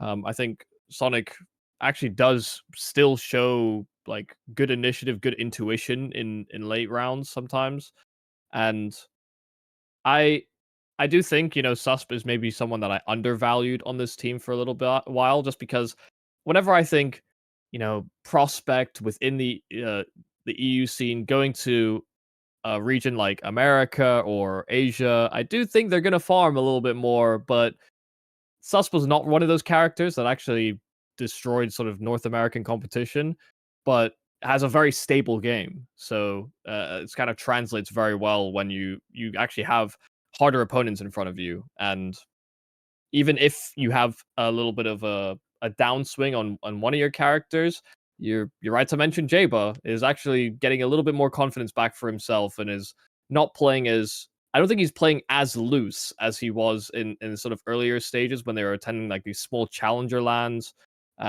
He played with a lot of gravitas, a lot of confidence. So I'm just going to kill everyone. And he got humbled a few times doing that. And now is, I think, start to even buy into, or maybe even asking Stan to call more for him so that he doesn't play that aggressive or doesn't have as much freedom as that. Because when you put him in, you plug him into a strategy and he knows exactly where he's going to go find frags or where to anticipate. This guy, I mean, he'll find 4 kills on a bomb site in like 3 seconds sometimes. So it's an exciting team. They're fun. They're just a fun team to keep an eye out for at the moment, just because of all the conversations about how old Stan is and still calling well, and how young Jaba is and how good he can become. Yeah, they're a really fun team. I think they're kind of the ultimate underdog. When you see the underdog story like in a movie or whatever, there's a lot of that kind of the old guy for one last ride, and Sonic having still I'd call it like a resurgence. He might have dropped a little bit, but this is a player that for a while just didn't really do all that much. Like he didn't catch all that much attention, other than the fact that he was like South African, so kind of cool to see a player coming Been from maintaining that a country level for a while though. Yeah, within NA, but Yeah. I think like playing on an international stage to a good level for a while, it was like that bravado run at one of the dream hacks or whatever was maybe the only thing that you would have like tied to his name years and years ago, and you had to kind of be knowledgeable about that. But you got like Fuzi in here as the man that's traveled the world, and didn't really want to stick with his scene, even though he might have had a good job. Suspa's like left his family, against all the odds. You got to go and forget about us and take the chance and all that kind of stuff. And then Jaba, the young kid that sort of brings it all together. So I feel like it is some, Ted Lasso shit or whatever. I've not seen the show, so I don't really know. I know it's sport, and he's not meant to be a good manager, something like that. I'd also like to just comment, the how young Jaba is thing is a bit of an ironic maybe joke because guy's 20. He just looks like a child. Yeah, I mean, like people always have that conversation. I know I've fallen into that trap before of being like, yeah, I mean they've got this kid Jay, but it's like, why am I calling him a kid? He's like 19, 18 or whatever at the time. You know, he's just graduated from being a child, I suppose. I mean, we are getting into that bracket now, though, of like, you know, esports granddads or whatever. Like 20 years is still pretty young. Oh no, yeah, it's know? early in his career for sure. Yeah. But he does. There's a couple. I think he maybe does. Is it like Snow would be the other one that he probably gives a good run for his money in terms of like who is the youngest looking Snow looks player. 12 and Snow Yeah, is yeah. 17. Like he's not. And old at all, Javis you know? still, Yeah. I think, still looks very young. But you know, it's probably not really something that they're bothered about on the team. But I like I like Wildcard. I think that they are good fun. They're a great team to root for. Is one of the things, and that's something that we miss a little bit of from time to time within the esport. You get lost in just sort of like the over analysis and that side of things, especially when you work in the industry. So yeah, I think that they could maybe do a little bit of damage, especially in the BO1s. I think that they could be a decent sort of team in that sense. No BO1s here. Oh yeah, no, of course. All I think BO3. Yeah. They've got to be. Yeah, They've got to be good on 2 maps. yeah, of course. But yeah, So that in the does opening change things rounds, for me a little yeah. bit, actually. I think that BO3 wise, they might struggle a little bit to just really take some big names, but I don't know. They're fun, and I like them, and there's some really great stories in this team as well. So if we see more of them, I'm not going to be against that. Yeah. Perfect. All right.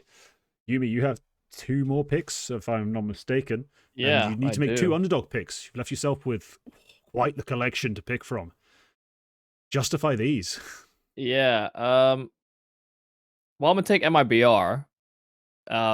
We've talked about them before, and I'm just a fan. Like I'm a fan of the players on this team. I think unfortunately the pieces just don't make sense with the calling.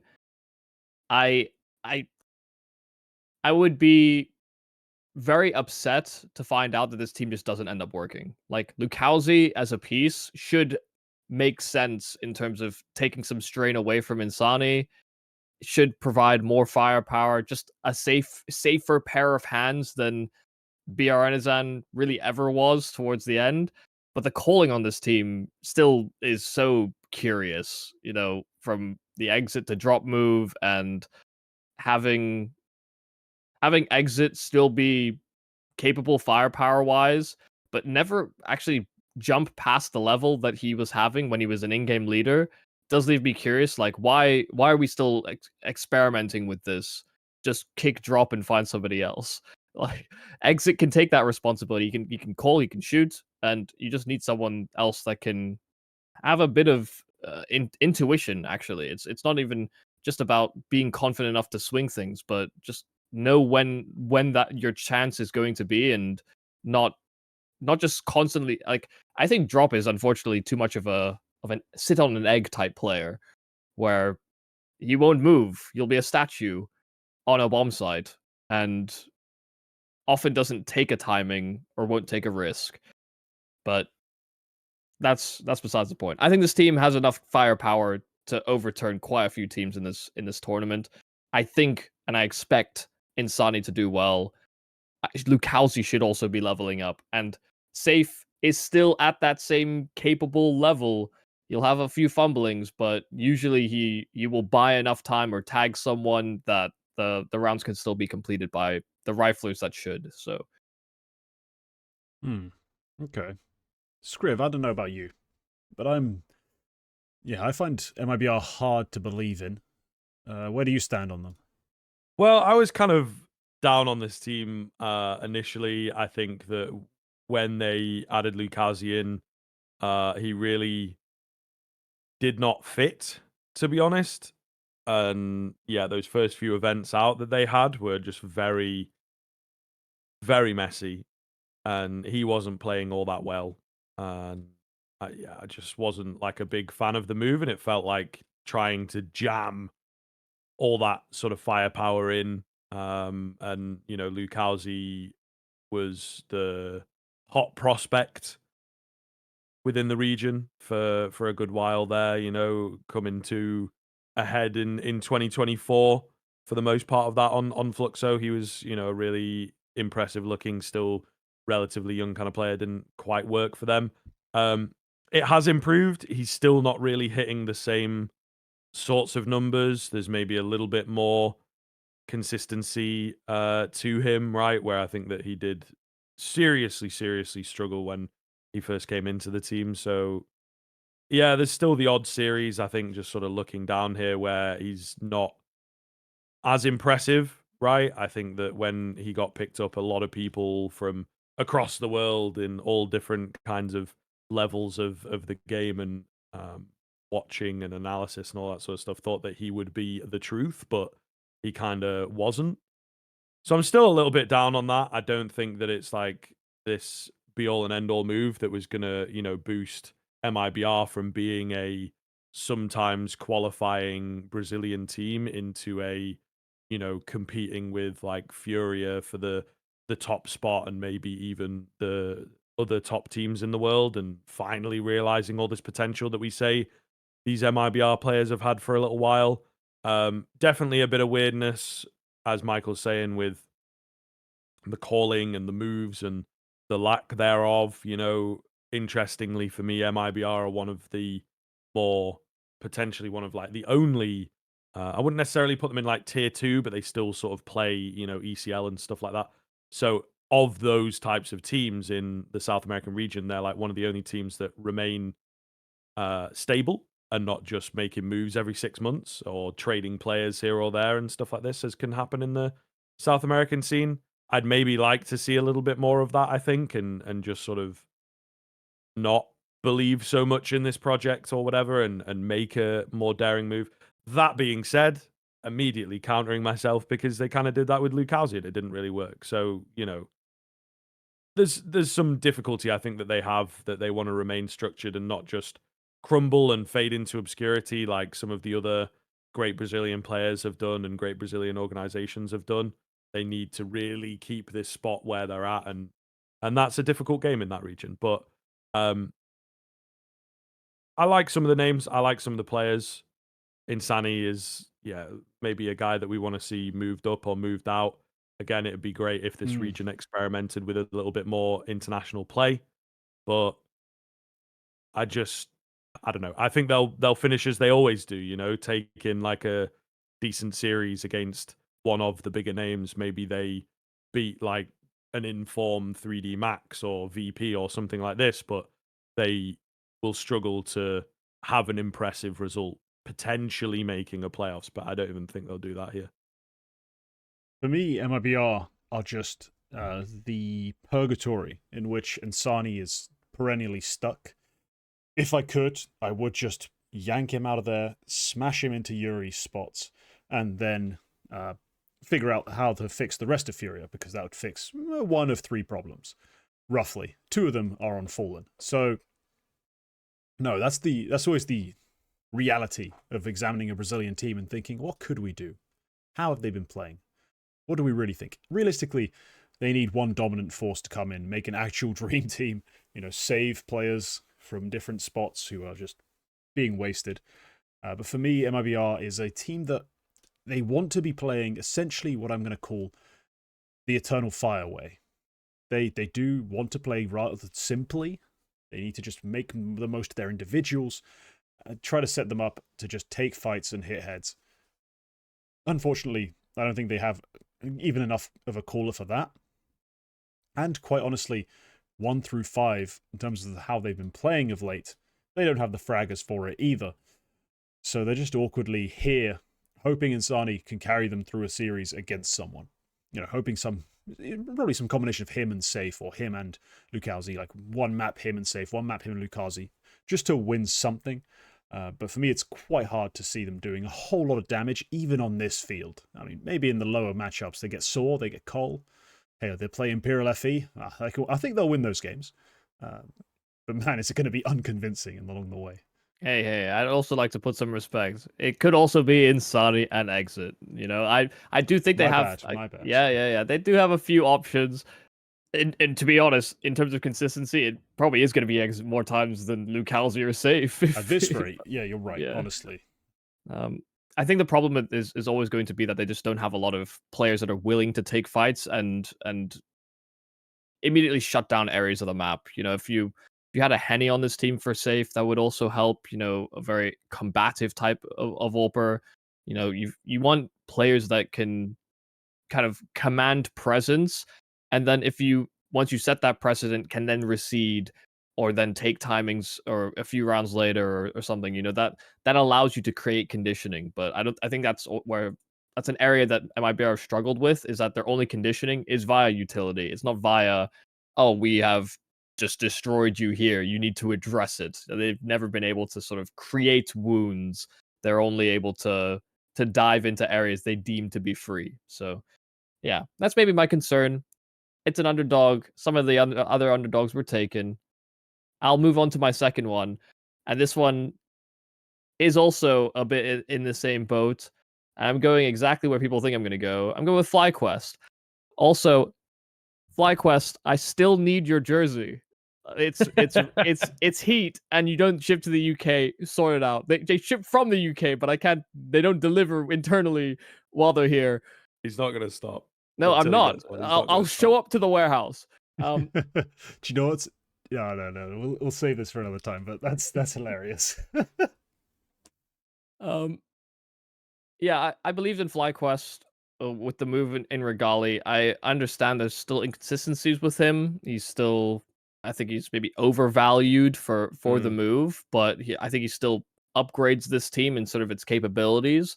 I couldn't see them, you know, going toe to toe with, you know, a team within the top 15, so to speak, prior to this move. But now they're kind of on a building precipice where, you know, they may be able to squeak out an extra 15-20% out of the rest of the roster just by having an AWPer that's a little bit more combative, more willing to take shots, more willing to take chances and not outrageous chances either. You know, he's not forcing fights that aren't potentially winnable.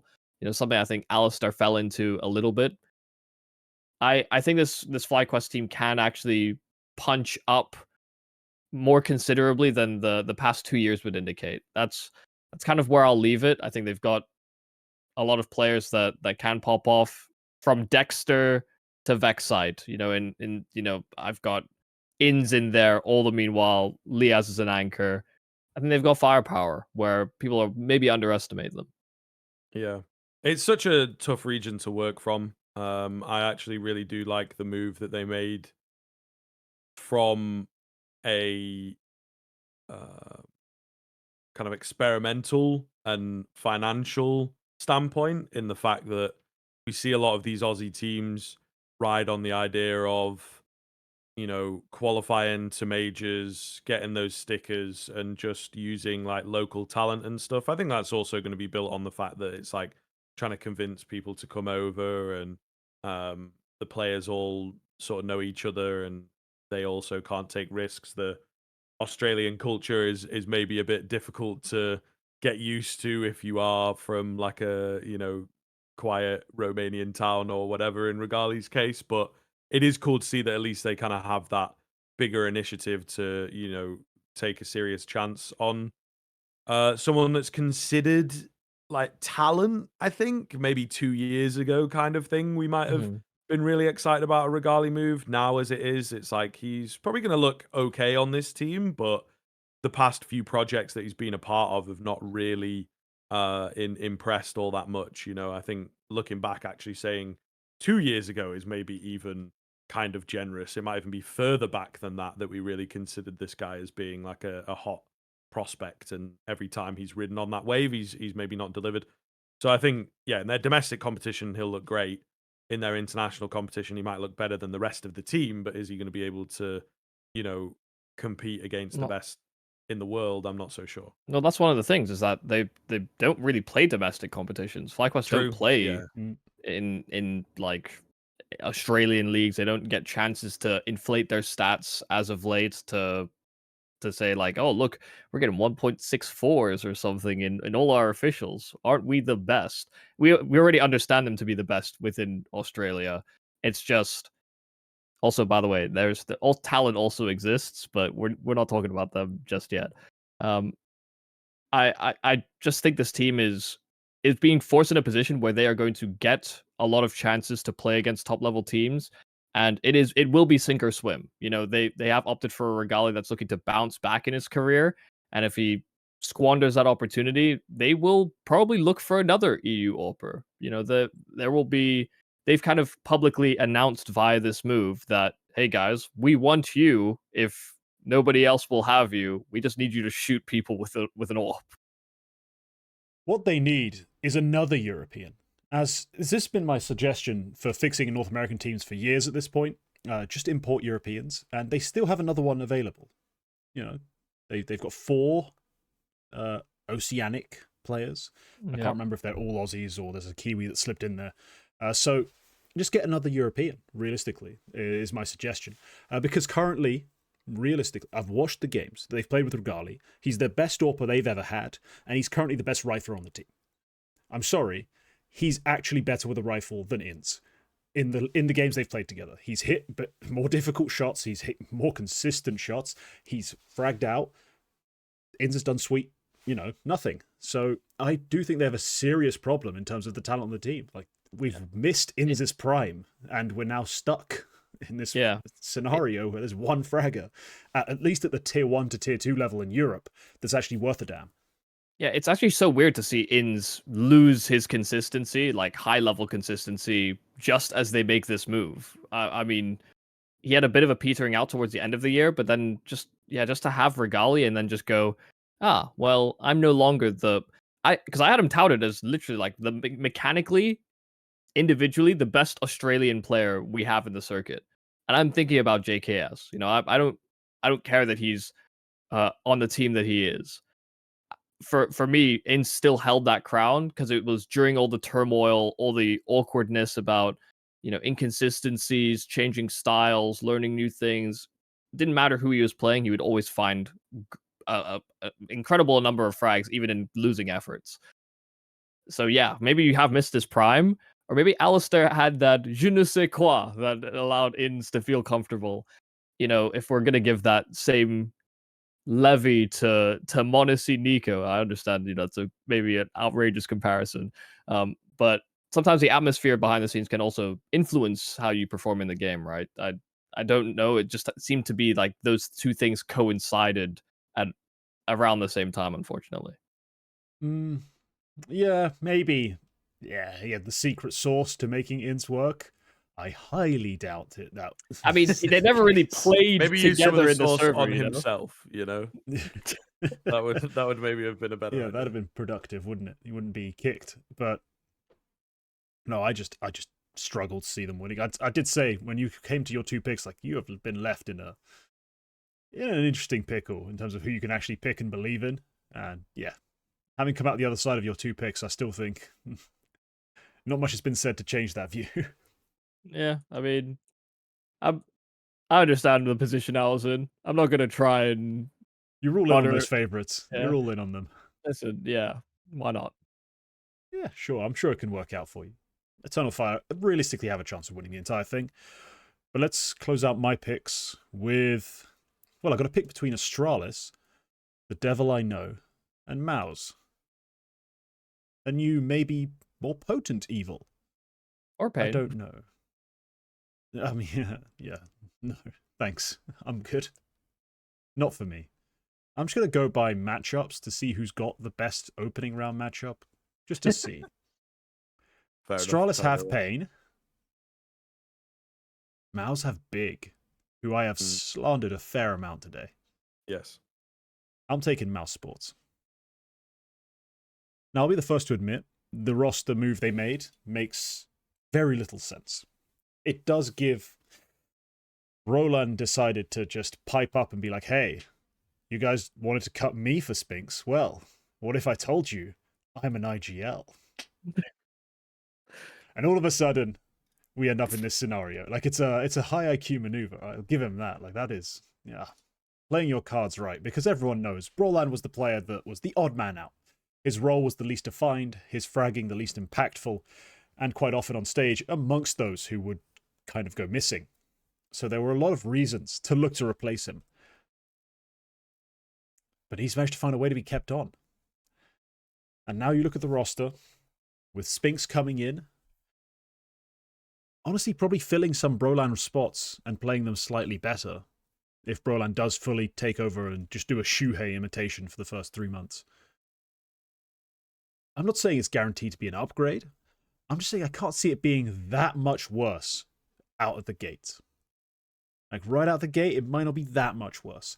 And that's plenty enough for me to believe they'll beat Big, who I have opinions about, just in their opening game. I mean, after that, they do have to prove themselves against some better teams. But look, we are still talking about Zershan. We are still talking about Torji. Still talking about Yimfat. Some players that we had a lot of positive things to say about last year. And whilst the very little we've seen them play this year has been mid to bad, this is finally them in what's supposed to be their final form for the calendar. This is how they're going to be playing for this season. I think they're going to step up, and this will be a stronger version, not of the team from last year, but at least of the team we've seen so far this year, and plenty good enough to win against the majority of underdogs, plus the occasional favourite from this pool. I suppose we're just very quickly going to find out, like, if you are correct, or if it is like the other side of the coin that. Yeah, it either all falls apart because there's no Shuhei, exactly, and Brolan can't do the imitation, or he can imitate it just well enough to keep it all together, and we have enough talent. That's the two sides. So I think it'll be a very interesting kind of conversation. Maybe that's what a lot of people are waiting for. We're all very excited to be like, oh yeah, pick up Shuhei. Why is this guy not moved to a team? Why have MOUZ gotten rid of him?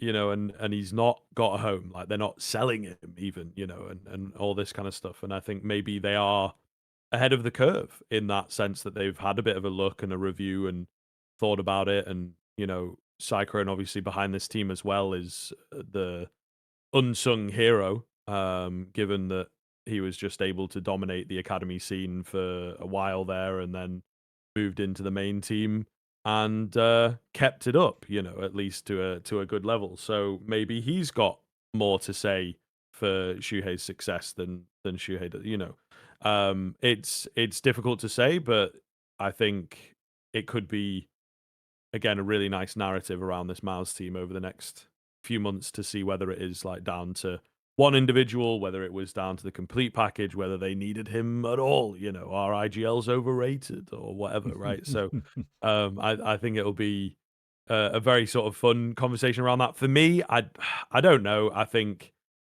there's a little bit of weirdness around Spinks coming in because obviously things didn't end fantastically for Vitality and him, you know what I mean? That he was just not quite on the right vibe.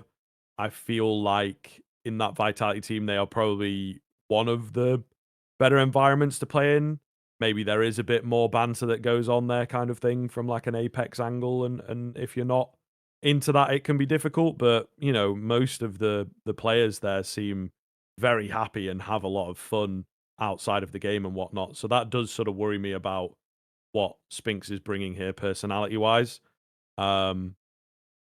But as a firepower move, I think it's brilliant, right? For sure. And he will absolutely just improve the team in that sense. But yeah, there's a lot going on here, I think, with this MOUZ team and how young some of the players still are. What are the personality clashes that could be there? They might not be there. Brolan's also had a little bit of that in the past where he's not gotten on with certain rosters and teams and particular players. I think one of them might have been Smooya, so that's kind of fair. So it's like that actually kind of justified that. Yeah, thinking about it. But yeah, so we'll see. But I think MOUZ, it could be a really keen turnaround for them. It could be the beginning of like this team being sort of broken apart and a couple of them falling back down into tier 2 or moving to different projects and stuff like that. That be the big caveat that I have here that's just sort of come into my head on that sort of thought process is the fact that I think MOUZ, throughout their history as an organization, have pretty much always got it right eventually. You know, they've always been on the right side of these kinds of decisions.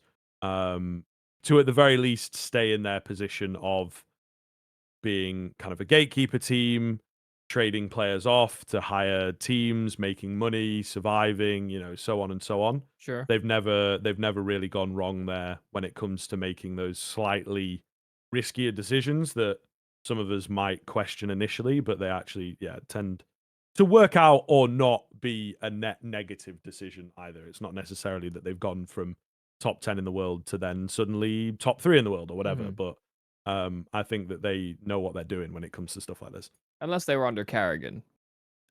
Or, you know, if they did have those rough periods, at least they had the guarantee of getting directly invited to long-standing circuits within the scene. Oh, wait, we don't have those anymore. Oh, yeah, now we can't actually rely on direct invitations or partner positions. And I think that's where MOUZ are going to get this wrong.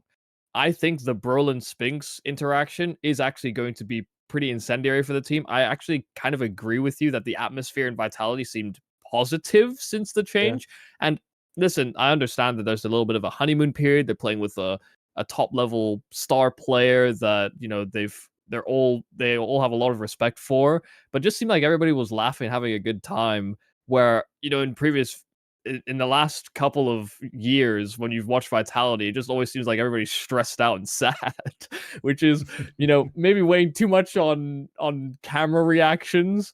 But it does seem as though they've started the year off with an incredible high. And, you know, for me, I wanted, if MOUZ was going to succeed, I think my caveat was going to be, oh, well, they're probably going to play relatively the same game. But then we're seeing these interviews come out about, oh, well, our vision for the game is different. And, you know, it's just better that all parties part ways. Okay, fine. I need to see this different version of your game. Because if it ends up being just a bastardized version of the system from before, is that actually a change in vision? Like, is the core of this team the stubborn one, or is Shuei the stubborn one in terms of like showing no flex? I think it might have just come down to, like, to be honest, it's giving me a lot of sort of Cadian heroic vibes, where there's some weird, oh, we want to do a certain thing, and if you don't pick us, we're gonna leave, and then you're gonna otherwise we leave and you have to stay with him, and then you have no stars. It feels like there's a bit of a usurping of points. And, you know, Cyclones even said in his interview, saying, you know, a lot of the player break was spent trying to secure Jimmy's position on the team. They weren't sure if they were going to lose him to the Falcons. So they maybe have secured Jimmy's position by getting rid of Shuei. Maybe it's Jimmy. Maybe it's all Jimmy's fault, even though we love Jimmy. But he might have made a big boo boo. So yeah, no, I think this team, and I think Maui put it kind of pretty aptly on Twitter, being like, if this comes down to a difference in vision and you're worse than last year, then you may as well just all be fired, because you might just have a horrible vision. and I would be inclined to think that Shuei brought a lot to the table, considering he worked well in Gamer Legion on that massive rise. He worked well when he joined MOUZ. So why is now different? You know, why is it not Cyclone, or why is it not the analyst, or why is it, you know, why are you not shifting for a second voice in the team if you need someone to do more stuff in mid rounds or call something slightly different? I think there's a number of different ways this could have gone. The last thing I expected is that Brolin is suddenly the caller. You know, the in-game leaders that he served under are what? Flusha? Or was it JW was calling at the time? I think Flusha's probably correct, yeah. And then Fnatic. Yeah. He played with Golden, didn't he, at some point? Yeah, maybe Golden. Yeah. Though what's Golden doing now? Not doing great with coaching. With Saw. Yeah, not doing great with Saw, is he? I don't know. I think the leaders that he was under, I don't think you could ever really fully adopt their ethos. So unless he's unlocked a whole new part of his brain, a la Lucy, then maybe there's a new Brolin ahead of us. But it doesn't fill me with a lot of confidence. I do agree with you. Spinks is maybe a direct upgrade if we're plugging and playing to Brolin's spots and Yeah. Brolin's taking over Shue's Numbers. spots. But if the vision is supposed to change, then who's to say that any of those spots are even the same anymore? I struggle to back this maneuver. It's just it sucked for me. Yeah, it's hard to see it as a straight upgrade, obviously. Losing an IGL with so much promise, so much, honestly, impact in the way a lot of us think about what IGL should be able to do, because he was, younger, leader, bragger, a lot of the things we kind of like to see now. We'll see how it goes. I have more faith in them than I do in Astralis or Pain, is essentially the point I have here. Clearly they were the final favorite pick for a reason. But all right, Skriv, end the show. There's Indeed. an underdog remaining to be picked. Who are you taking out of Complexity, Saw, and the Imperial Valkyries? Yeah, kind of cooked all around, I think, is the difficulty here. I've probably just got to go with Complexity, just because I think the core of the squad is in a better position than those other two. I suppose the newer additions of, Sixy and Nyx, it feels like such a risk, you know what I mean? Like, they are good players within their own region.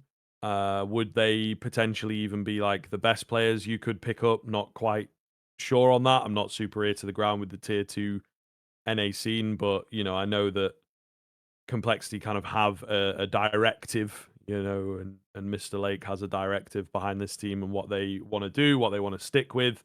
He's tried the European project and sort of got burned pretty hard doing that. But I still think that the core's got an awful lot of experience here and should be able to take a game, maybe two. It's also just very, very early still for this team. You know what I mean? Like, they've not had these players in for a long time. So you've got new roster with 2 additions, and then also these 2 additions are just being thrown in at the deep end almost, and, trial by fire, having to really, really learn quickly. So I think that makes it quite difficult. They've also got Mongolz as their first matchup, which feels not brilliant. It's probably the easiest L they'll take. Yeah, The exactly. bell is So already tolling. Like, it's just ringing. right. And it is just one of those where I think they're trying to get comfortable. They're trying to build the experience of some of these players. A lot of these tournaments ultimately are going to be part of the experience building. I think that they realistically know that they're not going to get super deep, and they are, again, looking organization wise and legacy wise and regionally wise and all this kind of stuff of, like, we just got to make sure that we stay with the stickers and make sure we qualify to the major, etc., keep the brand going and all this.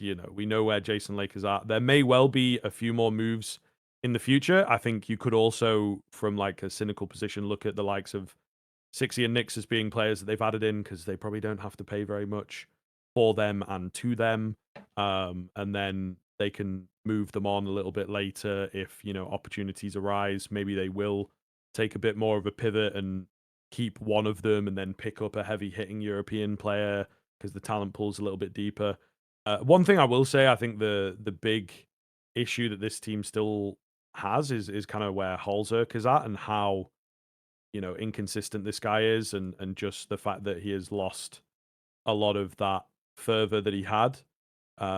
It seems like it's kind of been that case for maybe the past year and a half or so. This year maybe looking a little bit better, actually, now that he might get a few more resources away from Elige. But yeah, I still think that they suffered the same problem as like a FlyQuest, where it's like, who do you get? Like, well, what do you do? What do you change about this team? Again, if you want to remain domestic, I just think it's very, very challenging to really make the argument to move him out. And again, you look at it from like a fan perspective, where he's sort of fun to watch and does the content and all that kind of stuff, where it's like, is he now part of the Complexity brand, and are you going to lose a bit of your fan base if he moves away, and suddenly you get someone who's a bit more boring. But yeah, I think Complexity, it makes sense with the teams that are left, is as well the ultimate thing. So just kind of a complete mess at the moment.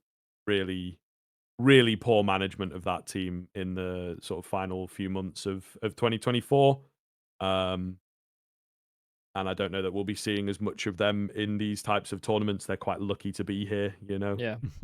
To be honest with you, it's just because there's a number of teams that have dipped out. So yeah, and then it's cool to see the Valkyries again, and they've had the odd decent map, the odd decent flash, and maybe that will continue to improve as they get more experience against the higher level teams. An opportunity to win a map, perhaps, at Yes. this event. Not against Eternal Fire, but against somebody else, maybe if they get lucky, if the draw is right. Yeah, if they play Saw. I mean, here's the problem, though.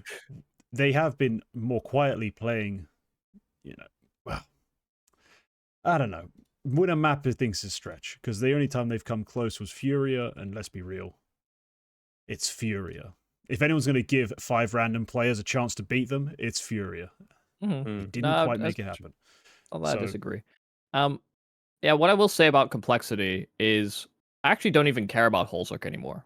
I think he's doing the best he can, and that's actually more of what a Complexity needs. They actually have to be able to replace a star like Elige, and that's almost an impossibility to do if you want to stay North American. Yeah. So my emphasis is on the Riflers, and more importantly, JT on this team. I need the leadership between JT and TC to show that they can make do with the parts they have and push it to the nth degree. Because if they can't, then new leadership will probably be scouted for. They will have to try and angle a different way, because JT's been with Complexity now through how many iterations. They couldn't do enough to retain a player of Elige's caliber, and the rest of the roster will now suffer for it because these guys don't have the same output. I want to believe in the potential prospect of someone like Nyx. I think we saw a good map out of him against Eternal Fire. That train in particular, I think, was kind of eye-opening to me, at least, being a little bit in the dark about Nyx as a player. But he can provide some firepower, sure, but between him, Grim, and Sixy, it does feel like they're all at relative the same level, where I need this team to almost play similar to like a Heroic that we're starting to build up into being an elite team, or a MOUZ that constantly make their opponents uncomfortable and force them into awkward duels so that they can leverage better positions. That actually did, I think, a lot for the confidence of both of those squads when they were rising into the tier 1 circuit for both MOUZ and Heroic. I almost need Complexity to mirror that kind of style for me before I start to believe that they can actually grow past all the strife and trauma of losing a star level caliber player. Yeah, for me, this team is entirely dead. I have zero hope in its future. That's pretty much the long and the short of it. Still the best pick you could have made. Still, yeah. I mean, honestly, Saw's literally like 5 ghosts right now and Golden. So look, I wouldn't have. How is Golden not included in the ghosts? He alive. He's that's just why. Something else, man. Yeah, they left him like in purgatory to just, that one time he bought an auto sniper at the WESG or whatever it was. He's not allowed. He's not allowed in. Yeah, he needs to pay for that. But look, I would have honestly. I don't think any of the underdogs remaining were going to win anything except if they played each other. Essentially, right?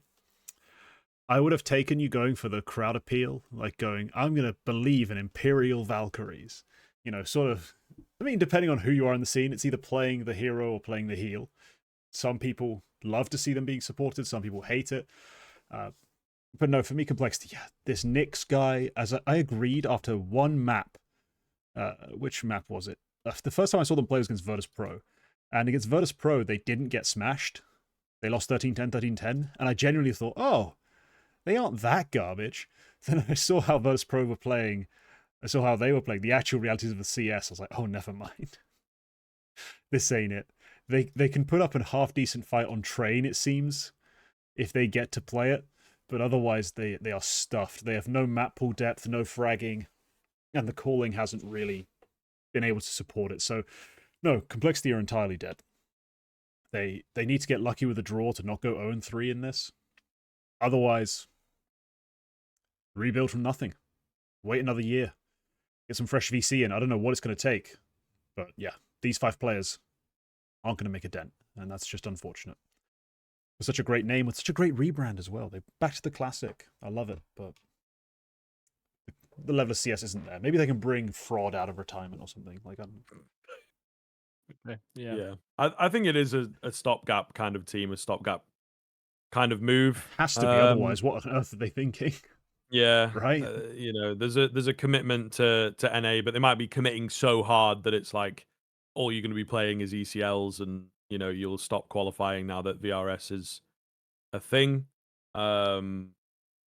Yeah. So I don't know, but we'll see. It's one of those things. I think more behind the scenes, it might be in an interview somewhere, but with the reacquisition and stuff like this, Jason Lake and Complexity don't have any liquid to buy, you know, big players and stuff like this. So they're maybe just waiting for that to reset and then make some more dangerous moves. But I think in order to do that, they're going to have to leave the NA commitment behind a little bit. There's maybe 2 or 3 players that you could look at, could try and get someone from Liquid, but I don't know that that's necessarily going to happen. So yeah, this kind of iteration and project and whatnot is sort of dead. And that being said, you know, we're saying it's like, oh, it's still NA. It's like half, you know, like technically, if you look at it, they're still using the South Africans still. They're all honorary, right? And Halzerk is definitely honorary thanks to all the funny Pro League bits. But yeah, I think that they are going to have to move on from the region. Yeah, they at should go least a full little drillers. They should go full drillers. They should keep JT, try to sign someone with a technical, like a second passport, and just start cheesing their way. Bring Sonic back in, or get get Amsalem. Who knows? Osama seems kind of good, like for the level, for the level, like for the level he plays at, like he seems pretty good. Might be worth it. Yeah. Also, as an aside, I don't know if we want to talk about any teams we didn't pick, but it's already quite a long episode. All the teams that did not sign that open letter to Valve talking about the VRS that are currently in the top 30, you're stupid. I hope you fall out of the VRS and then suddenly realize, oh, this affects us actually as well. Like, if you ever have a slump or down period and you fall out of the favorites of getting direct invites to all these S tier events, you are going to be affected, and you're going to regret not throwing your hat in the ring as one of these teams that also protests the way the circuit is now developing. Okay, yeah, fair enough. I mean, I want to cut the episode there because it is 2 hours and 15 minutes in, and I'm hungry. I need a shower. Hopefully the boiler started working in that time. And yeah, let's wrap it up there. Screw it. Those are the picks. Sorry, Astralis and Payne. We didn't talk about you. Suck it up. We've talked about you enough in the past couple episodes. But all right, Skriv, thank you for joining us. A pleasure to have you on the show. And yeah, you were right. Bring you on, and the runtime does get a little extended. 45 minutes over the average, I think, roughly. A decent effort, but no, plenty to talk about with a lot of these teams not getting that much attention in the past year. Now finally getting a lot of it due to the way the invites have been working and the decimation of regional qualification, which was a blight, I think, on so many of these sorts of events. But all right. If you enjoyed, leave a like, leave a comment to us. Your thoughts on any of our picks. You know, who got the game strategy wrong? Who should have picked someone else at the certain moment? We'll never know for sure until the game results are in. We have sub for more content, and yeah, become a member for bonus content and to support the channel. So yeah, see you next time. Goodbye.